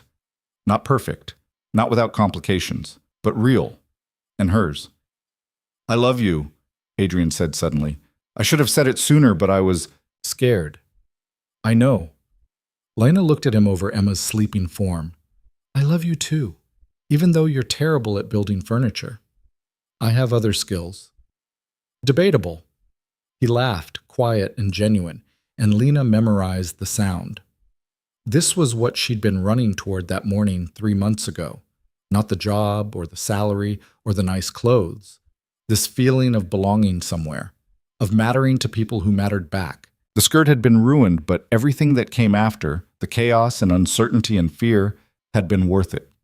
Even if she didn't know yet that the biggest test was still coming, that Adrian's job would soon require a decision that could take him halfway around the world, that Lena would have to choose between the life she'd built and the risk of building something new. But for now, on this November evening, with the man she loved and the child who'd stolen her heart, Lena let herself believe that everything would work out. Sometimes faith was all you had, and sometimes it was enough. The call came on a Tuesday in January, 3 months after Lena had moved to development, 2 months after she and Adrian had stopped pretending what they had was casual. Lena was in her office reviewing grant applications when Adrian appeared in her doorway, his expression unreadable. We need to talk. Her stomach dropped. Nothing good ever started with those words. Okay. He closed the door, sat across from her desk instead of beside her, and Lena knew. Whatever he was about to say would change everything. The board offered me a position, Adrian said carefully, International Expansion Director, based in London. It's a 3-year commitment, maybe longer. The world tilted. London. They want someone to oversee the European operations, build new partnerships, establish coal industries as a global leader. His hands were clasped tightly, knuckles white. It's the kind of opportunity that could... When do they need an answer? 2 weeks. Lena nodded, trying to process. London. 3 years, an ocean between them. And Emma, she managed, would come with me. There are excellent schools there, and... Adrian stopped, rubbed his face. I haven't said yes. I wanted to talk to you first. Why? It's your career, your decision. Because you're part of my life now. His voice was rough. What I decide affects you. I can't just... Yes, you can. Lena stood, needing to move. Adrian, this is huge. This is your future. Our future, he corrected, if you want it to be. She turned to look at him. What are you asking? I'm asking if you'd consider coming with us. There are positions in the London office, or you could... He seemed to struggle with the words. Or you could take time to figure out what you want. Travel, write, whatever. I'd support you. You'd support me, Lena laughed, a bitter sound.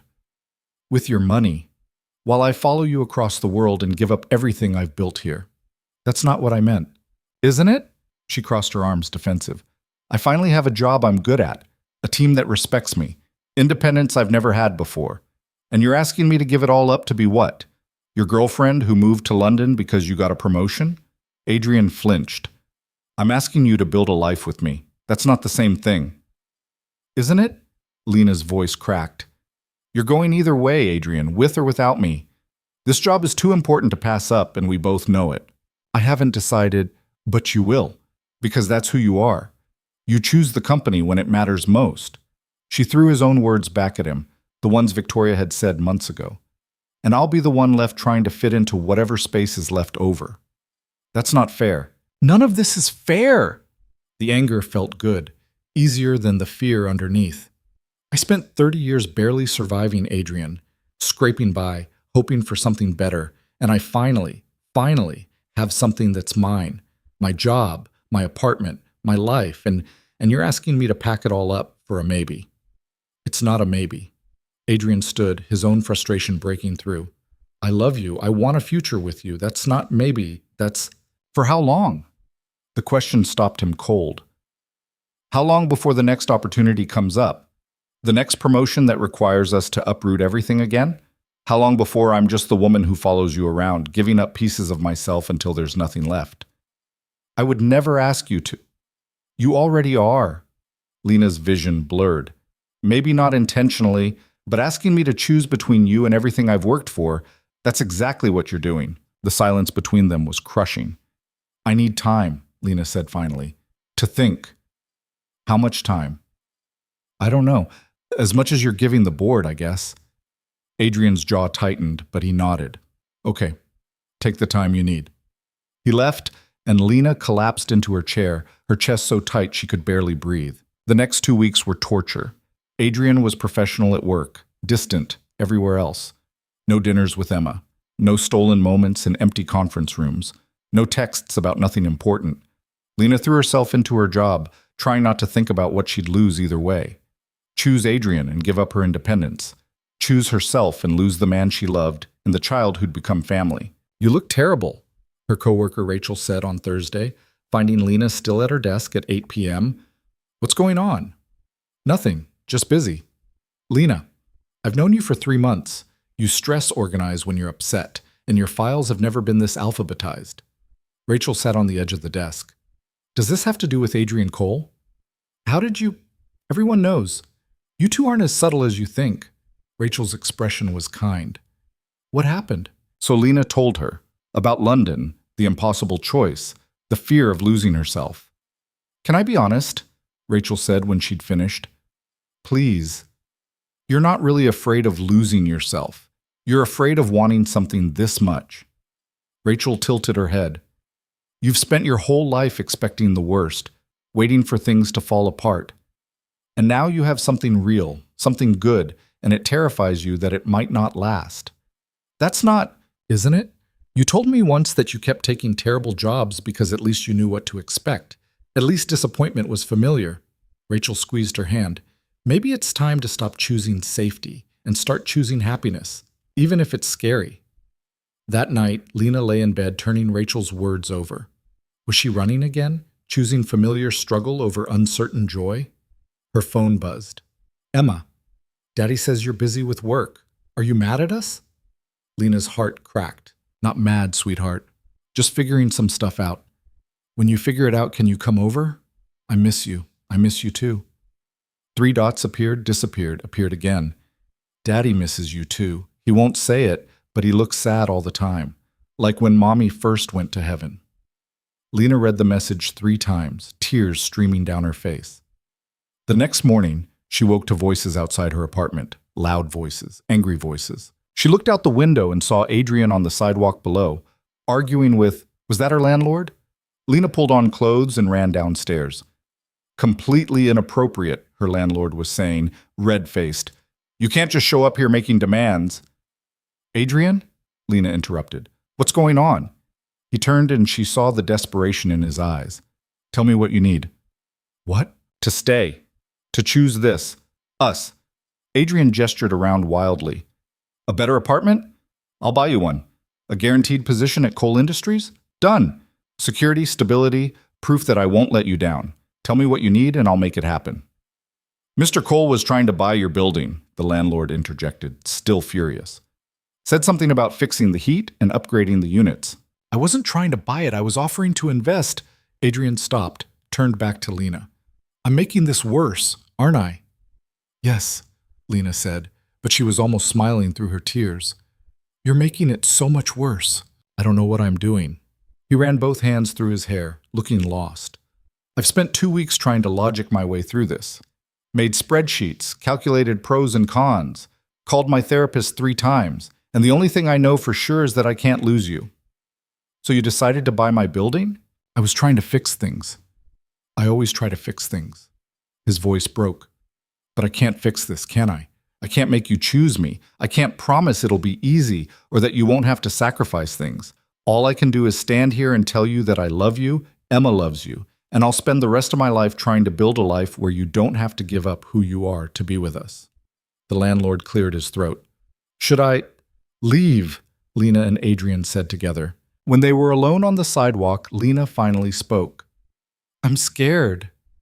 Me too. What if I move to London and hate it? What if I can't find work that matters? What if I end up resenting you? What if you love it? Adrian countered. What if you find something even better than what you have here? What if we build something amazing together? You can't promise that. No. But I can promise to try. To make space for your dreams, not just mine. To build a partnership, not a dependence. He stepped closer. I turned down the London position. Lena's heart stopped. What? I called the board this morning, told them I needed to be here, that Emma's settled, that I have... He stopped. That I have a life here worth staying for. Adrian, you can't... That's your career, and you're my life. His hands cupped her face. I've been thinking about this backwards, asking you to sacrifice for me when I should be asking what we both need to be happy. And maybe the answer isn't London or here. Maybe it's something we build together. But the job, there will be other jobs, other opportunities. Adrian's thumb brushed away her tears. But there's only one you, and I'm done letting my fear of feeling too much cost me the things that matter most. Lena kissed him, pouring everything she couldn't say into it. Love, fear, hope. The terrifying possibility that maybe this time things could work. When they broke apart, she was laughing and crying at the same time. You're an idiot, she said. Established fact. And you can't just buy buildings when you're upset. I'm learning that. But I love you anyway. Adrian's expression softened. Yeah? Yeah. Lena took a shaky breath. And I'll go to London. If you want it, we'll figure it out together. You don't have to... I know. But Rachel was right. I've been so busy protecting myself from disappointment that I almost missed something real. She met his eyes. I don't want to miss this, even if it's scary. What about your job?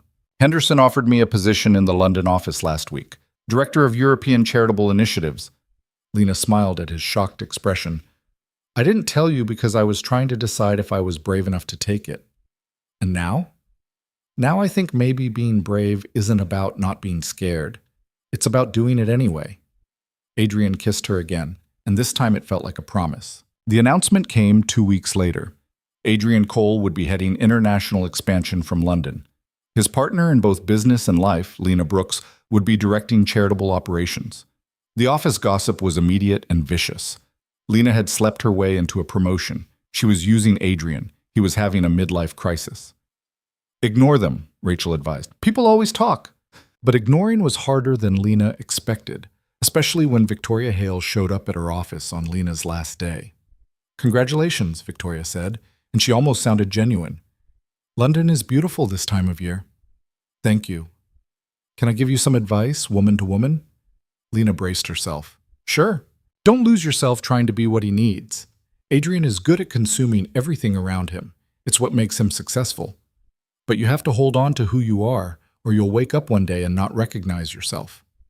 Victoria's expression was complicated. That's why we didn't work. I became who he needed instead of staying who I was. I won't, Lena said quietly.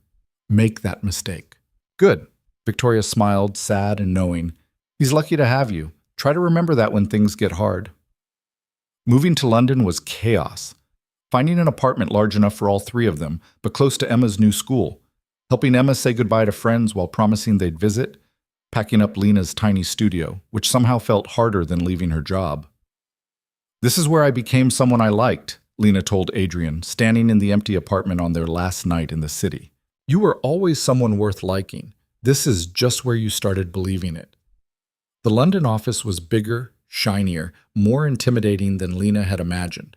Her first day, she walked into a conference room full of people who'd been doing this job for decades and tried not to feel like a fraud. Ms. Brooks, we've reviewed your proposal for expanding our education initiatives, the director said, his British accent making even criticism sound polite. It's quite ambitious. Too ambitious? Lena asked. No, brilliant, actually, if you can pull it off. So she pulled it off. Worked 60-hour weeks those first 2 months, proving she'd earned her position through skill, not connections. Built partnerships with local organizations. Launched programs that actually helped people instead of just looking good on paper. And slowly, London started to feel less like exile and more like home. Emma adapted faster than either adult. Made friends with her gap-toothed smile and complete lack of self-consciousness. Started speaking with a slight British accent that made Adrian laugh and Lena's chest ache with affection. I like it here, Emma announced one evening at dinner. But I miss our old apartment sometimes, and the park where I had my birthday. Me too, Lena admitted. But we have new parks here, Emma continued, ever practical. And Lena lives with us now, which is better. Adrian met Lena's eyes across the table, and something warm passed between them. Much better, he agreed. 6 months in, they hit their first real crisis. Emma got sick, really sick, with pneumonia that landed her in the hospital for a week. Adrian barely left her side, running the company from a chair beside her bed, looking more exhausted than Lena had ever seen him. Go home, Lena told him on day 5. Shower, sleep. I'll stay with her. I can't. Yes, you can. She's sleeping anyway, and you're no good to her if you collapse. Lena took his hand. Trust me, I've got her. He left, reluctant, and Lena sat in the quiet hospital room watching Emma sleep. So small in the hospital bed, her dark curls spread on the pillow, one hand clutching the stuffed rabbit she still slept with. You're going to be okay, Lena whispered, even though Emma couldn't hear. I promise. Emma's eyes fluttered open. Lena? I'm here, sweetheart. Are you going to leave when I get better? Emma's voice was small, scared. Like Mommy did? Lena's heart shattered. Oh, baby. No, I'm not going anywhere. Promise? I promise. Lena climbed into the narrow bed beside Emma, careful of all the wires and tubes. I'm staying right here. Forever? It was too big a promise to make. Too many things could go wrong. Too many ways this could fall apart. But looking at this child who'd somehow become hers, Lena said, forever. Emma fell back asleep in her arms, and Lena stayed there until Adrian returned hours later, finding them curled together in the hospital bed. She was scared, Lena explained quietly. So was I. Adrian sat on the edge of the bed, his hand covering both of theirs. Still am. Me too, but we're doing it anyway. Emma recovered. Life returned to its new normal.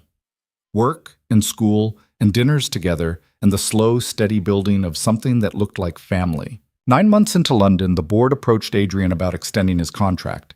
Instead of 3 years, they wanted 5. Maybe permanently. What do you think? He asked Lena that night. I think it's your decision. It's our decision. That was the deal. Lena thought about it. About the life they'd built here, the work she loved, the way Emma had blossomed. About the fear she'd had 9 months ago that she'd lose herself, and how instead she'd found parts of herself she hadn't known existed. I think we should stay, she said finally. If you want to. I want whatever makes you happy. Then stay, build your empire, I'll build mine, and we'll figure out the rest together. Adrian pulled her close. How did I get so lucky? You hit me with your bike and ruined my skirt. That's not luck, that's chaos. Best chaos of my life. The proposal came on a random Tuesday in March, 1 year after they'd moved to London. Lena was in her office when Adrian appeared in the doorway, looking nervous in a way she'd never seen. Can you come with me? He asked. There's something I need to show you. He drove them across the city to a park Lena didn't recognize, led her down a path to a small clearing where there was a rack of skirts. Dozens of them, hanging from a makeshift clothing line. Every color, every style, fluttering in the spring breeze. Adrian, what? The day we met, I ruined your skirt, he said, taking her hand, tore it right down the seam in front of everyone, and you were so angry, so fierce, so completely yourself, even when you had every reason to fall apart. He turned to face her. I've been thinking about that moment a lot lately. how it was the worst moment of your day and somehow the best moment of mine, because it brought you into my life. You're being very dramatic about a torn skirt. I'm being dramatic about the woman who wore it.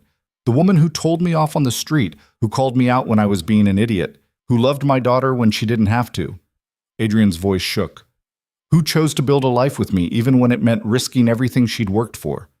He pulled a small box from his pocket, and Lena's heart stopped. I'm not good at this. At the romantic gestures. At saying what I feel without hiding behind logic and spreadsheets. But you make me want to try.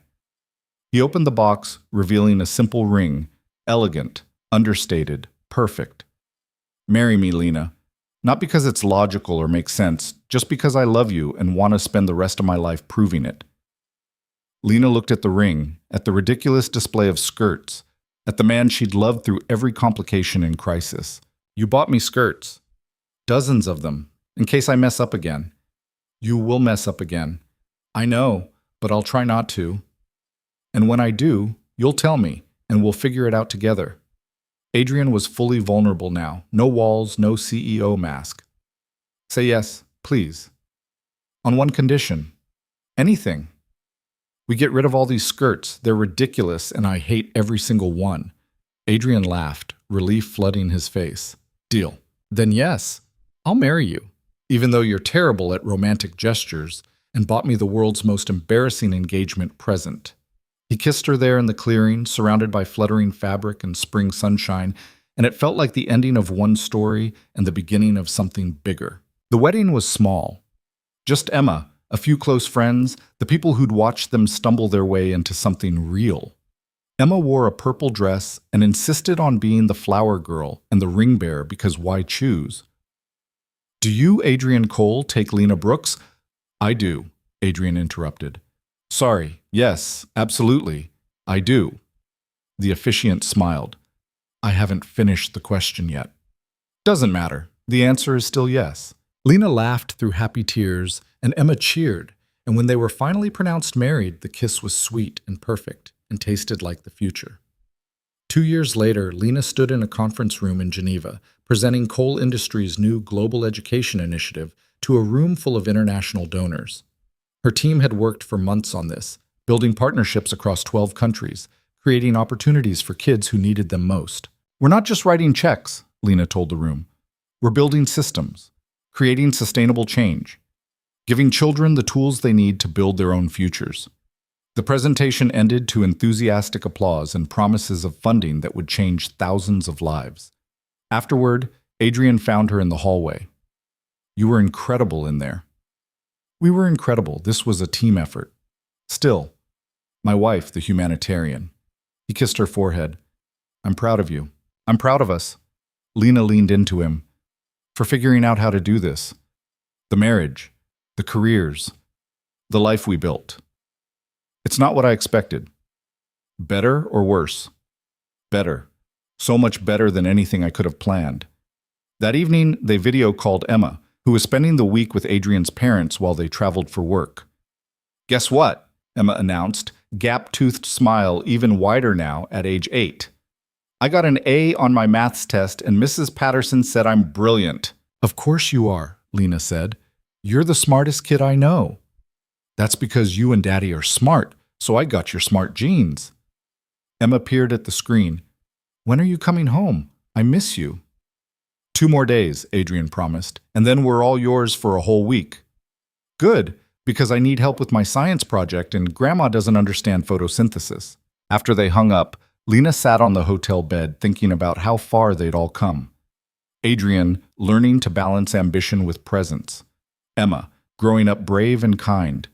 And Lena herself, no longer the woman running through streets in a torn skirt, terrified of being late, of losing everything. What are you thinking about? Adrian asked, joining her on the bed. Just that I'm happy. Is that weird?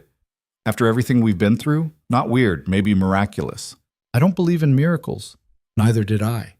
Then you yelled at me on a sidewalk and changed my entire life. Lena turned to look at him. This man who'd been a stranger, then her boss, then the person who knew her better than anyone. You know what the hardest part was? Not falling in love with you, not even choosing to move to London. It was learning to trust that I deserve this. The happiness, the success. You. You deserve all of it and more. I'm starting to believe that, she smiled. Only took 33 years. Better late than never. They sat in comfortable silence, two people who'd found each other through chaos and built something steady, despite every reason it shouldn't work. I have a confession, Adrian said eventually. Should I be worried? I kept the skirt, the one I tore that first day. Lena stared at him. You what? It was in your desk when you moved apartments. I found it, and he looked sheepish. I kept it, as a reminder of how we started. That's either really sweet or really creepy. I haven't decided which. Probably both. Adrian pulled her close. But it's true. Every time I look at it, I remember how close I came to losing you before I even knew I needed you. How you could have stayed angry, could have transferred offices, could have chosen the safe, easy path. He kissed her temple. Instead, you chose chaos. Chose us. Best decision I never deserved. We deserved each other, Lena corrected. Two disasters who somehow made sense together. I'll take it. Years later, when people asked how they met, Lena and Adrian would tell the story with practiced ease. The bike, the torn skirt, the public humiliation that somehow led to everything good. It was the worst morning of my life, Lena would say. And the beginning of mine, Adrian would add. Emma, now a teenager with her mother's determination and her father's strategic mind, would roll her eyes. You two are so dramatic about a piece of fabric. But secretly, she loved the story. Loved that her family started with chaos and built something beautiful anyway. That love could grow in unlikely places between imperfect people just trying their best. Because that's what they were. Imperfect, messy, still figuring it out. Adrian still worked too much sometimes, got lost in spreadsheets and forgot to eat. Lena still had moments of fear that everything would disappear, that she'd wake up back in that tiny apartment barely making rent. But they'd learned to talk through it, to choose each other even when it was hard, to build a life that had room for both independence and partnership. The torn skirt hung in their closet in London, framed like art, a reminder of beginnings, of chances taken, of the moment chaos collided with fate and created something neither of them could have planned. Sometimes the best things in life started with disaster. Sometimes you had to lose your skirt, your dignity, your carefully controlled existence to find what you didn't know you needed. And sometimes, the stranger who ruined your morning turned out to be the person who'd spend the rest of their life making every morning better.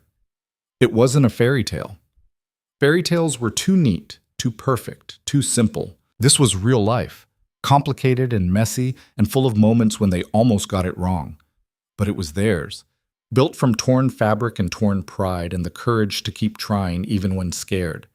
And in the end, that was more valuable than any perfect story. Because perfection was boring, safe, unchallenged. Real love, the kind that lasted, was choosing each other through the imperfect moments, through fear and mistakes and the days when nothing went right. It was Adrian on his bike, running late, not paying attention, accidentally changing both their lives. It was Lena, angry and humiliated, deciding to stay anyway. It was Emma, asking if Lena would be her family when biology said no, but love said yes. It was every choice they made after that first chaotic morning to keep choosing each other. Some stories started with love at first sight. Theirs started with a ruined skirt and mutual frustration. And somehow, improbably, impossibly, that was perfect.